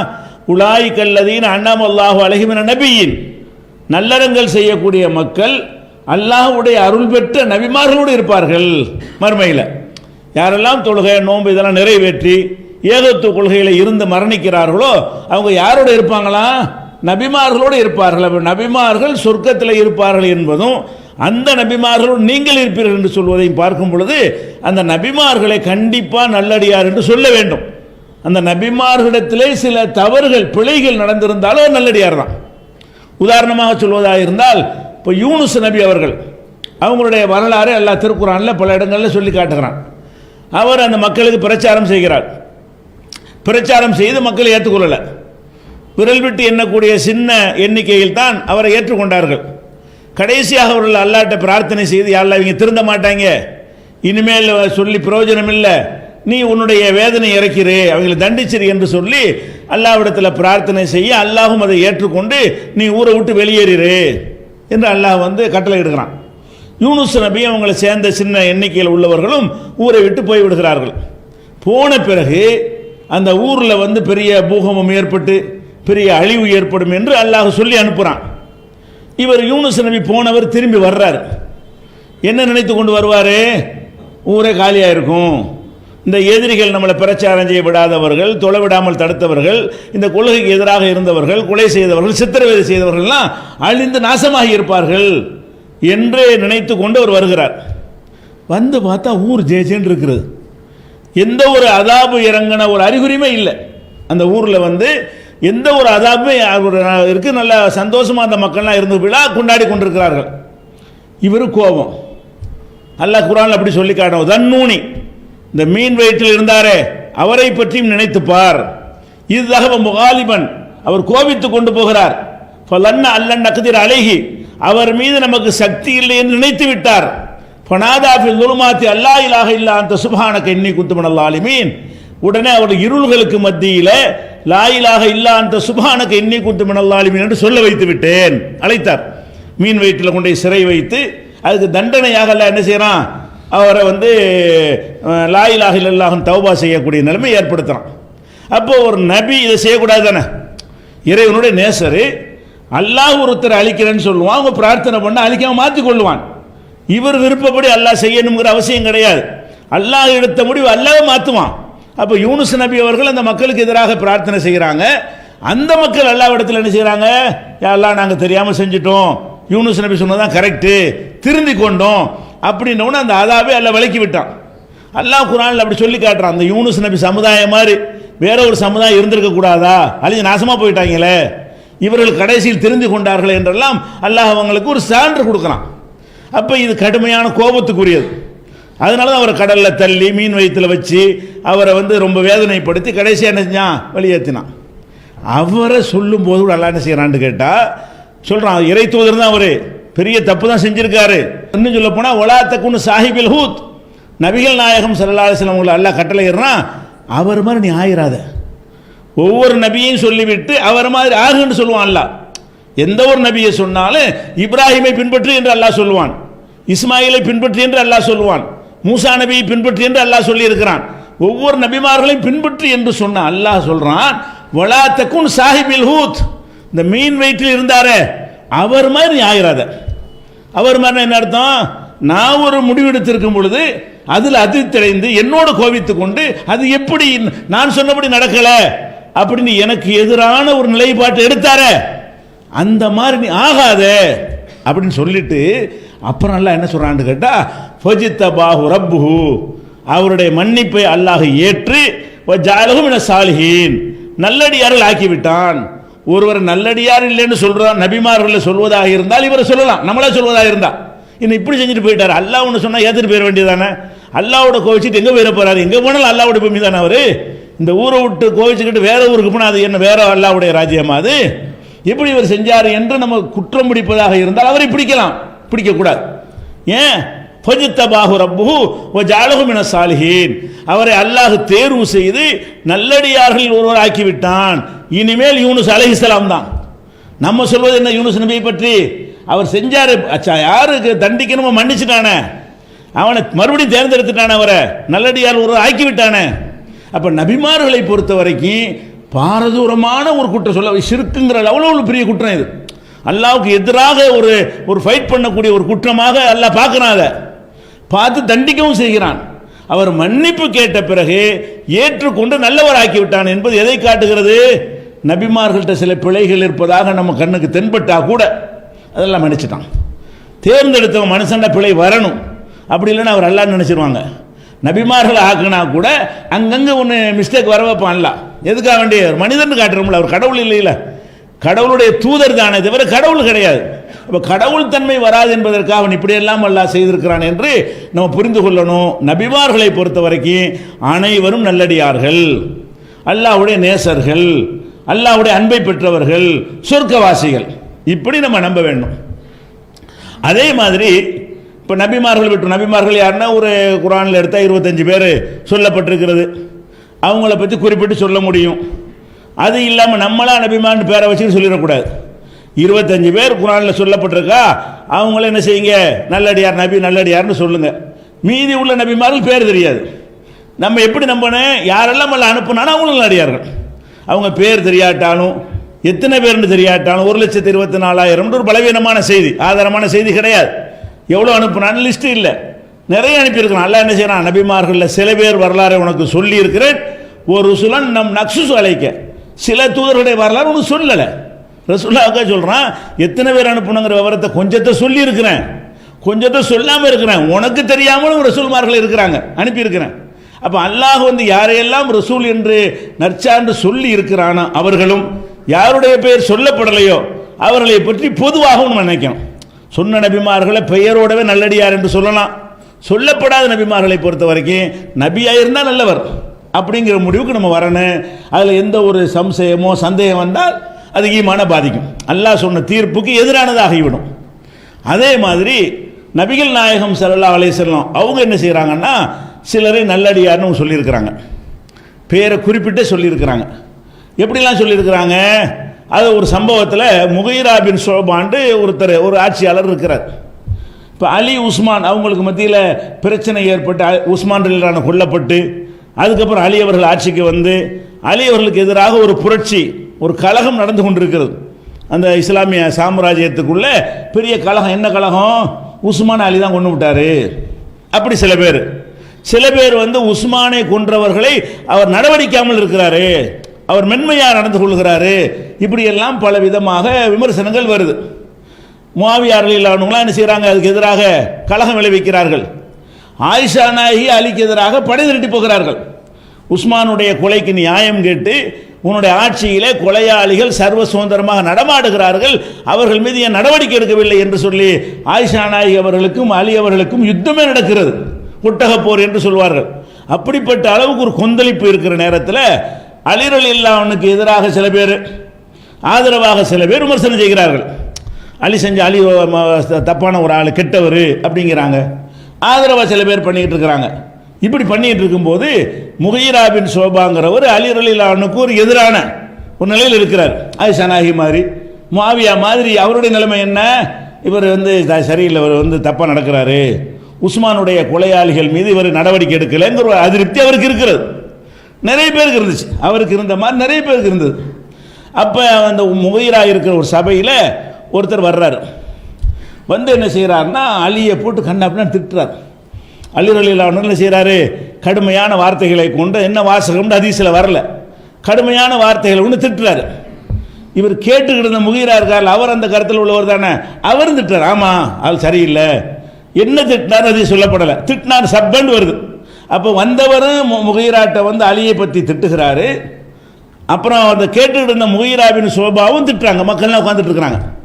மக்கள் உட்கார்ந்துருக்கிற ஒரு சபையில் பள்ளிவாசலில் வைத்து இந்த ஏசுதல் நடக்கிறது. அப்போ அந்த நேரத்தில் சயீத் இப்னு ஸெய்த் என்கிற ஒரு நபித்தோழர் அவர் வர்றாரு. அவர் வந்து உட்கார்ந்து கேட்குறாரு, முகைராவே, நீ வந்து உன் முன்னாடி இப்போ அலியை ஒருத்தர் திட்டுறாரு, நீனும் திட்டுற, நீ தடுத்து நிறுத்த மாட்டியா? இந்த மாதிரி அவர் முன்னிலையில் வைத்துக்கொண்டு அவர் இறை தூதருடைய தோழரை வந்து அவர் ஏசி கொண்டிருக்கிறார், நீ எப்படி பார்த்துக்கிட்டு இருக்கிற? அவர் நபித்தோழர் தான் முகைராவும், இவர் நபித்தோழர். சயீத் இப்னு ஸெய்த் என்பவர் சஹாபி தான். அவர் சொல்லிட்டு சொல்கிறாரு, ரசூல் ஸல்லல்லாஹு அலைஹி வஸல்லம் சொன்ன ஒரு செய்தியை நான் உனக்கு சொல்கிறேன், இந்த மக்களுக்கெல்லாம் சொல்கிறேன் என்று சொல்லிவிட்டு அவர் சொல்கிறாரு, ரசூல் ஸல்லல்லாஹு அலைஹி வஸல்லம் சொன்னார்கள், அபூபக்கர் ஃபில் ஜன்னா, அபூபக்கர் சொர்க்கவாசி என்று சொன்னார்கள். உமர் ஃபில் ஜன்னா, உமர் சொர்க்கவாசி என்று சொன்னார்கள். அலியுன் ஃபில் ஜன்னா, அலி சொர்க்கவாசி என்று ரசூல் ஸல்லல்லாஹு அலைஹி வஸல்லம் சொன்னார்கள். உஸ்மான் ஃபில் ஜன்னா, உஸ்மான் சொர்க்கவாசி என்று ரசூல் ஸல்லல்லாஹு அலைஹி வஸல்லம் சொன்னார்கள். அப்துர் ரஹ்மான் ஃபில் ஜன்னா, அப்துர் ரஹ்மான் பின் அவுஃப் என்கிற அந்த தோழர் அவர் பட்டியல் போடுறாரு, அவர் சொர்க்கவாசி என்று ரசூல் ஸல்லல்லாஹு அலைஹி வஸல்லம் சொன்னார்கள். தல்ஹா ஃபில் ஜன்னா, தல்ஹா ரலியல்லாஹு அன்ஹு அவர்கள் சொர்க்கவாசி என்று ரசூல் ஸல்லல்லாஹு அலைஹி வஸல்லம் சொன்னார்கள். சஅத் இப்னு மாலிக், சஅத் இப்னு அபி வக்காஸ் என்று அவர் சொல்லுவாங்க. சஅத் இப்னு மாலிக் ஃபில் ஜன்னா, சஅத் இப்னு மாலிக் அவர்களும் சொர்க்கவாசியில் உள்ளவர் அப்படின்னு சொல்லிவிட்டு 8 பேரை சொல்லிட்டு என்ன செய்கிறார்னா, 9வது ஒருத்தனும் சொர்க்கவாசி அப்படிங்கிறார் பேரை சொல்லாமல். எல்லா மக்கள்லாம் என்ன செய்யறாங்க, யார் அது 9வது ஆள்? 8 பேர் பேரை சொல்லிவிட்ட இன்னொரு ஆள் 9வது ஒருத்தர் சொர்க்கவாசிங்கிற யாருன்ற உடனே அந்த 9வது ஆள் நான் தான் அப்படிங்கிறார். சயீத் இப்னு ஸெய்த் அவர்கள் என்ன செய்கிறாங்க, அந்த 9வது ஆள் நான் தான் சொல்லிட்டு அப்புறம் ரசூலுல்லாஹி ஸல்லல்லாஹு அலைஹி வஸல்லம் ஆஷிர், 10வதாக ரசூல் ஸல்லல்லாஹு அலைஹி வஸல்லம் சொர்க்கவாசி, இப்படி ரசூல் ஸல்லல்லாஹு அலைஹி வஸல்லமே சொன்னதை நான் கேட்டிருக்கிறேன். அப்படி ஒருத்தர் நீ ஏன் திட்டுற? அலி எதுக்கு திட்டுற? அல்லாஹ்வுடைய ரசூல் யாரை சொர்க்கவாசி என்று நற்சான்று கொடுத்து விட்டார்களோ அவர்களை பற்றி குறை சொல்ல உங்களுக்கு என்ன இருக்கிறது? அவர்கள் என்ன பிழைதான்? நம்ம பார்வையில் பிழைதான். சண்டை போட்டது பிழைதான், ஆயுதம் தாங்கி போரிட்டு கொண்டது பிழைதான், 2 செயல்லையும். அல்லாஹ் அதை மன்னித்து சொர்க்கவாசி ஆகி நமக்கு என்ன கேள்விக்கு என்ன இருக்குது? நம்ம அமல் செயல் என்ன இருக்கிறது? படைச்ச இறைவன் பொருந்தி கொள்வானேனால் அது நமக்கு எந்த கொஸ்டினும் இல்லை. அப்போ அந்த மாதிரியான கருத்தை இந்த மக்கள்கிட்ட சொல்கிறார். இந்த சயீத் இப்னு ஸெய்த் யாருன்னு கேட்டால், இவருடைய தகப்பனார் ஸெய்த் இப்னு அம்ர் இப்னு நுஃபைல் என்பவர் இந்த சயீத் அவர்களுடைய தகப்பனார். ரசூல் ஸல்லல்லாஹு அலைஹி வஸல்லத்துக்கு முன்னாடியே அந்த மக்காவில் தௌஹீதை கடைப்பிடிச்ச ஒரு நபர். அவர் யார்? ஸைத் இப்னு அம்ர் இப்னு நுஃபைல் என்பவர். நபிகள் நாயகம் ஸல்லல்லாஹு அலைஹி வஸல்லத்து காலத்தில் இருந்தவர். அவங்க நபியாக ஆவதற்கு முன்னாடியே இந்த தௌஹீது பிரச்சாரத்தை ரசூல் ஸல்லல்லாஹு அலைஹி வஸல்லம் செய்வதற்கு முன்னாடியே ஒரு தௌஹீத்வாதியாக இருந்தவர் யார்? ஸைத் இப்னு அம்ர் இப்னு நுஃபைல். ஒரு சபையில் விருந்துக்காக அழைக்கிறாங்க ரசூல் ஸல்லல்லாஹு அலைஹி வஸல்லம் அவங்கள. அப்போ நபி ஆவலை. ரசூல் ஸல்லல்லாஹு அலைஹி வஸல்லம் அவர்கள் நபி ஆவலைன்னா 30 வயசு 35 வயசு 25 வயசு இருக்கலாம். 40க்கு முன்னாடி ரசூல் ஸல்லல்லாஹு அலைஹி வஸல்லம் நபியாக ஆவதற்கு முன்னாடி ஒரு சபையில் விருந்துக்கு போகிறார்கள். அந்த விருந்தில் ரசூலுல்லாஹ்வும் இருக்கிறார்கள், ஸைத் இப்னு அம்ர் இப்னு நுஃபைலும் இருக்கிறார். அந்த விருந்தில் மாமிசத்தை கொண்டாந்து என்ன செய்கிறாங்க? இறைச்சியை கொண்டாந்து வைக்கிறாங்க. ரசூல் ஸல்லல்லாஹு அலைஹி வஸல்லம் சாப்பிட மாட்டேங்கிறாங்க, மறுத்துடுறாங்க. இவர் மறுக்கிறார். யார்? ஸைத் இப்னு அம்ர் இப்னு நுஃபைல் அவர்கள் மறுக்கிறார். மறுத்துட்டு என்ன செய்கிறாருன்னா அங்கே ஒரு பயானை பண்ணுறார் அவர். ஏண்டா அல்லாஹ் இந்த கால்நடைகளை படைத்திருக்கிறான், அல்லாஹ் அதற்கு தண்ணீரை இறக்குகிறான், அல்லாஹ் அதற்கான உணவை பூமியிலிருந்து விளைவித்து கொடுக்கிறான். நீங்கள் சாமி பேரில் அறுப்பீங்களா? அதை நாங்கள் சாப்பிடுவோமா? யார் சொல்கிறா? ரசூலுல்லாஹ் சாப்பிடல. ரசூலுல்லாஹ் சாப்பிடாம சும்மா இருந்துட்டாங்க. இவர் சாப்பிடாமல் இருந்து கொண்டு அவங்களுக்கு என்ன செய்கிறாரு? ஏகத்துவத்தை நபியாக ரசூலுல்லாஹ் ஆகவே இல்லை, இந்த செய்தி கிடைக்கவே இல்லை, அவருக்காக தோணுகிறது. அப்படி அந்த காலத்தில் என்ன செய்கிறாரு? ஏன்னா ரப்புல் ஆலமீனுக்கு இவ்வளவு தந்திருக்கும் பொழுது நீ அவங்க சாமி பேரை சொல்லி அறுக்கிற, அப்படி தான் அறுப்பாங்க. கால்நடைகள் அறுக்கும் பொழுது பிஸ்மில்லா சொல்லாமல் அந்த சிலைகள் பேரால் அறுத்து என்ன செய்வாங்க? சாப்பிடுவாங்க. சிலைகள் பேரால் அறுப்பதை நான் சாப்பிட முடியாது என்று அவர் மறுத்து அப்போ அந்த நிகழ்ச்சியில் என்ன செய்கிறாரு? மறுத்துடுறார். அவருடைய மகன் தான் ஸைதுங்கிறவர். இந்த ஏகத்துவம் என்பது அவருக்கு பாரம்பரியத்தில் வரக்கூடிய ஒரு நல்ல சஹாபியார் ஸைத் இப்னு ஸைத் என்பவர். அந்த ஸைத் என்பவருடைய மகன் தான் இவர். இந்த சம்பவத்தில் சொல்வார் இல்லையா, 10 பேர் சொர்க்கவாசி என்று. அதில் உள்ளவர் யாருன்னு கேட்டால் அவர் தகப்பனா. நம்ம இன்றைக்கும் பார்க்குறோம், தௌஹீத் பிரச்சாரத்தை ஆரம்பிக்கிற காலத்தில் பார்த்தீங்கன்னா சில ஊருக்கு போனால் தௌஹீதை போயிருக்காது, ஒரு ஆள் இருப்பார். நாங்கள் அந்த காலத்தில் அப்படி தான் இருக்கிறோம், நாங்கள் அந்த காலத்தில் பார்த்தீங்கன்னா ஓத மாட்டோம், அந்த காலத்தில் மௌல அப்படி அல்ல. அதை என்ன செய்யறாங்க? எந்த பிரச்சாரமும் இல்லாத ஒரு கட்டத்தில் கூட சிலர் உள்ளத்தில் அவனா அல்லாஹ் கொடுத்த கிஃப்ட், அது நேர்வழி, யாருடைய சொல்லையும் கேட்காமல் அந்த மாதிரி காலமே நான் தலைகளை புரண்டு இருக்கிற நேரத்திலையும் தௌஹீதில் இருந்தோம் நாங்கள் பார்த்துருக்குறோம். பிரச்சாரத்துக்கு செல்லும் பொழுது நம்ம தான் சொல்கிற போல இருக்குது, யாரையும் காணாமல் நினச்சா அங்கே 4 பேர் என்ன செய்வாங்க? நாங்கள் இதில் தான் 20 வருஷமாக இருக்கிறோம், எங்கள் தாத்தா காலத்தில் நாங்கள் தௌஹீது தான் என்று சொல்லக்கூடியவர்களை பார்க்குறோம். அது மாதிரி இப்ராஹிம் நபியுடைய தௌஹீது அங்கே வரைக்கும் இருக்கிறது. ரசூல் ஸல்லல்லாஹு அலைஹி வஸல்லம் நபியாக அனுப்பப்படும் பொழுது ரசூலுல்லாஹ் ஆச்சரியப்படுற, இது புகாரில் வரக்கூடிய சம்பவம் இது. ரசூல் ஸல்லல்லாஹு அலைஹி வஸல்லம் ஆச்சரியப்படுற அளவுக்கு ஒரு நல்லடியாராக இருந்தவர் தான் ஸைத். அவருடைய மகன் தான் இவர். இந்த 9-10 பேராச்சா, 10ல் ரசூலுல்லாஹ்வை சேர்த்து 10. இது ஒரு ஹதீஸ். இன்னொரு ஹதீஸில் அப்துர் ரஹ்மான் இப்னு அவ்ஃப் அவங்க அறிவிக்கிற ஹதீஸில் வருகிறது, இதே நம்பரில் இதே பெயர்கள்லாம் சொல்லிவிட்டு அபூ உபைதா அல் ஜர்ராஹ் பில் ஜன்னா, அபூ உபைதாங்கிறவரும் சொர்க்கவாசி. இதே பட்டியல் தான். அபூபக்கர், உமர், உஸ்மான், இந்த பட்டியலில் உள்ள எல்லார் பேருமே வந்துவிட்டு 10வது பேராக என்ன வரேன்? அபூ உபைதா பின் ஜர்ராஹ் அல் ஃபில் ஜன்னா, அபூ உபைதா என்கிற ஒரு தோழரும் சொர்க்கவாசி என்று ரசூலுல்லாஹ் சொல்லியிருக்கிறாங்க. மொத்தம் ரசூலுல்லாஹ் வந்து 11 ஆச்சு. ரசூல் ஸல்லல்லாஹு அலைஹி வஸல்லம் அஸ்ரத்துல் முபஷ்ஷரான்னு சொல்லுவாங்கல்ல, நற்செய்தி பெற்ற நபி தோழர்கள் 10 தோழர்கள், அந்த 10 இவங்க தான். இந்த 10 சஹாபாக்களும் சொர்க்கவாசி என்று நம்ம நம்ப வேண்டும், நல்லடியார் என்று நம்ப வேண்டும், இறை நேசர் என்று நம்ப வேண்டும், அவர்களை அல்லாஹ் பொருந்தி கொண்டான் என்று பேரை குறிப்பிட்டு நம்ப வேண்டும். ஏன் நம்ப வேண்டும்? நபிகள் நாயகம் ஸல்லல்லாஹு அலைஹி வஸல்லம் அவர்கள் இதை வஹீல தான் சொல்ல முடியும், சொந்த அபிப்பிராயமே சொல்ல முடியாது.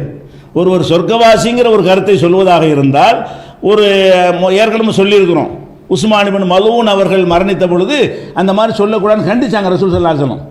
யாரை பற்றின்னு சொல்லாத, நல்லடியார் என்று தீர்மானிக்க நமக்கு அதிகாரம் கிடையாதுன்னு சொன்னாங்க. அந்த ரசூல் ஸல்லல்லாஹு அலைஹி வஸல்லம் இப்படி சொல்வார்களே ஆனால் வஹீல தான் சொல்லியிருப்பாங்க. அல்லாஹ்ட்ட என்ன செய்யும், இவங்கெல்லாம் சொர்க்கவாசிகள் என்று அவர்களுக்கு அறிவித்து கொடுத்தால் தான் சொல்ல முடியுமே தவிர அவங்களா ஜட்ஜ்மெண்ட் பண்ணி இவங்களெல்லாம் சொர்க்கவாசின்னு சொல்ல முடியுமான்னா அந்த அதிகாரம் ரசூலுல்லாஹ்வுக்கு இல்லை. அப்போ சொன்னார்கள் என்றால் எப்படி எடுத்துக்கொள்ள வேண்டும்? அல்லாஹ் அறிவித்து கொடுத்து சொன்னார்கள்.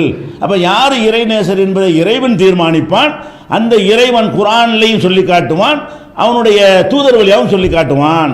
அப்போ நபிமார்கள்லாம் நல்லடியார்கள் என்று நம்ம முடிவெடுக்க வேண்டும். சஹாபாக்களில் நிறைய பேர் நல்லடியார்கள் இருக்கிறாங்க. குறிப்பிட்டு பெயர் குறிப்பிட்டு சொல்வதாக இருந்தால் இந்த 10 தோழர்களையும் சொர்க்கவாசிகள் என்று ரசூல் ஸல்லல்லாஹு அலைஹி வஸல்லம் அவர்கள் நற்செய்தி சான்று கொடுத்திருக்கிறார்கள். அவங்க அவுலியான்னு சொல்லுங்க, அபூபக்கர் அவுலியான்னு சொல்லுங்க. உமர் அவுலியான்னு சொல்லுங்க, உஸ்மான் அவுலியான்னு சொல்லுங்க. அவுலியாண்டு என்ன இவங்க பின்னாடி வந்து இவங்க கொடுக்குற இப்படி நினச்சிக்கிட்டாங்க, இப்போ உள்ள காலத்துக்குள்ளதுண்டு. அவுலியாண்டு இறைநேசர் தானே, அவங்க தான் இறைநேசர், இவங்கெல்லாம் இறைநேசர் சொல்ல முடியாது. அது மாதிரி திருக்குறள் எடுத்து பார்த்தீங்கன்னா நபிமார்கள் அல்லாத சிலரையும் அல்லாஹ் தன்னுடைய நேசராக சொல்லி காட்டுறான். அவங்க நபி கிடையாது, வஹி கிடையாது, ஆனாலும் கூட என்ன செய்கிறான்னு கேட்டால் அவங்களுடைய பெயரை குறிப்பிட்டு நல்லடியார் என்று அல்லாஹ் திருக்குறானில் சொல்லி காட்டுகிறான். அது யார் என்று கேட்டிங்கன்னா 2 பெண்களை பற்றி அப்படி சொல்லி காட்டுறான். 2 பெண்களை குறிப்பிட்டு இவங்க தான் நல்லடியார்கள், பெண்களுக்கு உதாரணம். நல்லடியார்களான ஆண்களுக்கும் பெண்களுக்குமே இந்த 2 பேர் தான் முன்மாதிரி. குர்ஆன்ல அல்லாஹ் சொல்றான். எப்படி சொல்றான்? லரபல்லாஹு மஸலன் லில்லதீன ஆமனு, மூமினாக இருக்கிற மக்களுக்கு அல்லாஹ் ஒரு மாடலாக காட்டுகிறான். நம்மெல்லாம் மூமின், நமக்கு மாடல் யாரு என்று கேட்டால் 2 பேர் அல்லாஹ் சொல்றான். அது 2 பேர் யாருன்னு கேட்டால் இம்ராத்த ஃபிரவுன், முதலாவதாக ஃபிரவுனுடைய மனைவி. மூமின்கள் என்பதற்கு முன்னுதாரணமாக சொல்வதாக இருந்தால், அவர் மாதிரி நம்ம நடக்கணும் என்று ஒருத்தரை மாடலாக காட்டுவதாக இருந்தால் அதுக்கு மாடலாளர் பெண்களை தான் காட்டுறோம். ஏன்னா நபி இல்லை, நபியாக இருப்பவரை மாடலாக காட்ட முடியாது. ஏன்? அவர் நபி, அதனால் அவர் நடந்துட்டாருன்றாங்க. நபி அல்லாதவர்களும் நடந்து காட்டுவதான் என்ன செய்யுது, சாதாரண மக்களுக்கு ஒரு மாடலாக இருக்கும். அல்லாஹ் என்ன சொல்கிறான்னு கேட்டால் இம்ராத்த ஃபிரவுன், ஃபிரவுனுடைய மனைவி தான் உங்களுக்கு எல்லாம் முன்மாதிரி. மூமின்களாக இருக்கிற எல்லா மக்களுக்கும் முன்மாதிரி யாரு? ஃபிரவுனுடைய மனைவி. அவங்க என்ன செஞ்சாங்க? ஒரு கெட்டவனுக்கு மனைவியாக இருந்தும் கூட கொள்கையில் உறுதியாக இருந்தார்கள். எப்படி உறுதியாக இருந்தாங்கன்னு கேட்டால் ரஜ்னி மின் ஃபிரவுன் அமலிஹி ஒ நஜ்னி மினல் கௌமில் ஆலிமீன், யாரெல்லாம் இந்த அநியாயக்கார கூட்டத்தில் என்னை காப்பாற்று, ஃபிரவுன்றிருந்து காப்பாற்று என்ற அளவுக்கு சித்திரவதை. இந்த கணவன் நான் தான் கடவுள் என்று சொல்லுகிற கணவன், அந்த கணவனையே அந்த மனைவி சார்ந்து இருப்பார்களே, ஆனால் என்ன மாதிரிலாம் வாழலான்னு பாருங்க. ஒரு பெண்களை பொறுத்த வரைக்கும் இந்த உலகத்தினுடைய பொருள்கள் மீது ரொம்ப நேசிக்கக்கூடியவர்கள் ஆண்களை விட அதிகமாக நேசிப்பார்கள். ஒரு பகட்டாக இருக்க வேண்டும், ஒரு ஆடை அணிந்தால் கூட அது 4 பேர் பார்த்து பகட்டாக கருதணும், ஒரு நகை அணிந்தால் கூட மற்றவங்களுக்கு மாதிரி உள்ள நம்ம மேலே இருக்கணும். ஆம்பளை அப்படி நினைக்க மாட்டான். ஆம்பளை வந்து ஒரு சட்டை எடுத்துகிட்டு போய் எப்படி நல்லா 4 பேர்ட்டு கேட்க மாட்டான். பெண்கள் ஒரு சேலை எடுத்தாங்கன்னா 10 பேர்ட்ட காட்டிடணும். காட்டுவது எதுக்காக வேண்டி? அதையா நான் நல்லா செலெக்ஷன் பண்ணியிருக்கிறேன், உன்னை விட தரமானது வைத்திருக்கேன்னு காட்டுறத நோக்கம் உள்ளுக்குள்ளது இருக்கும். பெண்களை பொறுத்த வரைக்கும் இந்த உலகத்தினுடைய சுகபோகங்கள்லாம் கொஞ்சம் மற்றவர்களை விட நமக்கு நல்லா இருக்கணும் என்று ஆசைப்படுவாங்க. அப்போ இந்த அம்மா அப்படி ஆசைப்பட்டு இருந்தால் கணவன் மேல் சார்ந்து இருந்துடலாம். மூசா நபி ஒரு இறைவனை சொல்கிறாரு, ஃபிரவுன் ராஜாவாக இருக்கிறான். அவன் சொல்ல கேட்டு நடந்தால் என்ன மாதிரி வாழலாம்? எப்படி வேணாலும் வாழலாம். அரண்மனையில் வாழலாம், தங்கத்திலே தட்டில் சாப்பிடலாம், தங்க சிம்மாசனத்தை உட்காரலாம், அவங்களுடைய விரல் அசைவுக்கு கட்டுப்படக்கூடிய ஏவலாள்கள் இருக்கிறார்கள். இப்படி என்ன மாதிரி ஒரு சுகபோகங்களை பெண்கள் விரும்புவார்களோ அவ்வளோ சுகபோகம் போலையும் அவங்க அடைய முடியும். அடைந்து இருந்தார்கள், அனுபவித்து கொண்டு இருந்தார்கள். ஆனால் இவன் அல்ல இல்லை, இவன் ரப்புங்கிறானே. மூசா ஒருவரை சொல்கிறார், அவன் தானே இறைவனாக இருக்கிறான் என்று மூசா நபி ஏற்றுக்கொண்ட காரணத்திற்காக வேண்டி, அல்லாஹ் ஒருவனை ஏற்றுக்கொண்ட காரணத்திற்காக வேண்டி கணவனே அவரை சித்திரவதை செய்கிறான், கொடுமைப்படுத்துகிறான். அதை தாங்கி கொண்டு யாரெல்லாம் ரப்பிபனிலே இந்த கபைத்தன் ஃபில் ஜன்னா, இறைவா சொர்க்கத்தில் ஒரு மாளிகை, இந்த மாளிகை எனக்கு வேணாம், இந்த ஃபிரவுன் கட்டி இருக்கிற இந்த மாளிகை எனக்கு தேவையே இல்லை, எனக்கு சொர்க்கத்தில் ஒரு மாளிகை தான் சொன்னாரே, அங்கே அவர் நிற்கிறார், அங்கே உங்களுக்கு மாடலாக இருக்கிறார். நம்முடைய இலக்கு என்னவா இருக்கணும்? துன்யா இலக்கு இல்லை. ஒரு மூமின், நம்ம மூமினா இருக்க காரணம் என்ன? அரசியல் கட்சியில் போகிறதுக்கா? நாட்டில் பாதுகாப்பாக இருப்பதற்கா? பணக்காரன் ஆவதற்கா? இல்லை. நாம் மூமின்களாக இருப்பதற்கு அடிப்படையான காரணம் சொர்க்கத்தில் ஒரு மாளிகை அடையணுங்கிறது. அதில் அந்த நின்றாங்களா இல்லையா? இருந்ததில் இழக்கிறாங்க. நம்ம சின்னது போயிருமோன்னு பயப்படுறோம், இருக்கிற சின்ன வசதி போயிருமோன்னா தீனை விட்டு கூட தயாராக இருக்கிறோம். அந்த அம்மா கம்ப்யூட்டர் இருக்கிறது, அரண்மனை இருக்கிறது, மாளிகை இருக்கிறது, தட்டுமுட்டு தளவாடங்கள் இருக்கிறது, சுகபோக பொருள்கள் இருக்கிறது, வேலையாள் இருக்கிறார்கள், பல்லக்கு இருக்கிறது, என்னென்ன இருக்குது, அவ்வளவு அதிகாரம் இருக்கிறது, செல்வாக்கு இருக்கிறது, புகழ் இருக்கிறது. ஒன்றும் இல்லாமல் போயிடும். சொன்னால் ஃபிரவுனை எதிர்த்தால், மூசாவை ஏற்றுக்கொண்டால் அனைத்தும் போயிடும். இந்த மாதிரி இருந்தார் அந்த அம்மா, அவர் தான் உங்களுக்கு மாடல், இதை பண்ணி இதை ஃபாலோ பண்ணுங்க என்று அவரை முன்மாதிரி அல்லாஹ் ஆக்குறான். இவர் நல்லடியாரா இல்லையா? ஃபிரவுனுடைய மனைவி என்று குர்ஆனில் பேர் இல்லாமல் வந்தாலும் ரசூல் ஸல்லல்லாஹு அலைஹி வஸல்லம் அவர்கள் அந்த பெண்ணுடைய பேர் ஆசியா என்று சொல்லியிருக்கிறார்கள் ஆதாரபூர்வமான ஹதீஸில். அப்போ ஆசியா என்கிற பெயருடைய அந்த ஃபிரவுனுடைய மனைவி நல்லடியார், இறைநேசர், அவுலியா என்று நம்ம என்ன செய்ய முடியும்? அவங்கள சொல்ல வேண்டும். ஏன்? அல்லாஹ் அம்புட்டு பேருக்கு முன்மாறிட்டானே.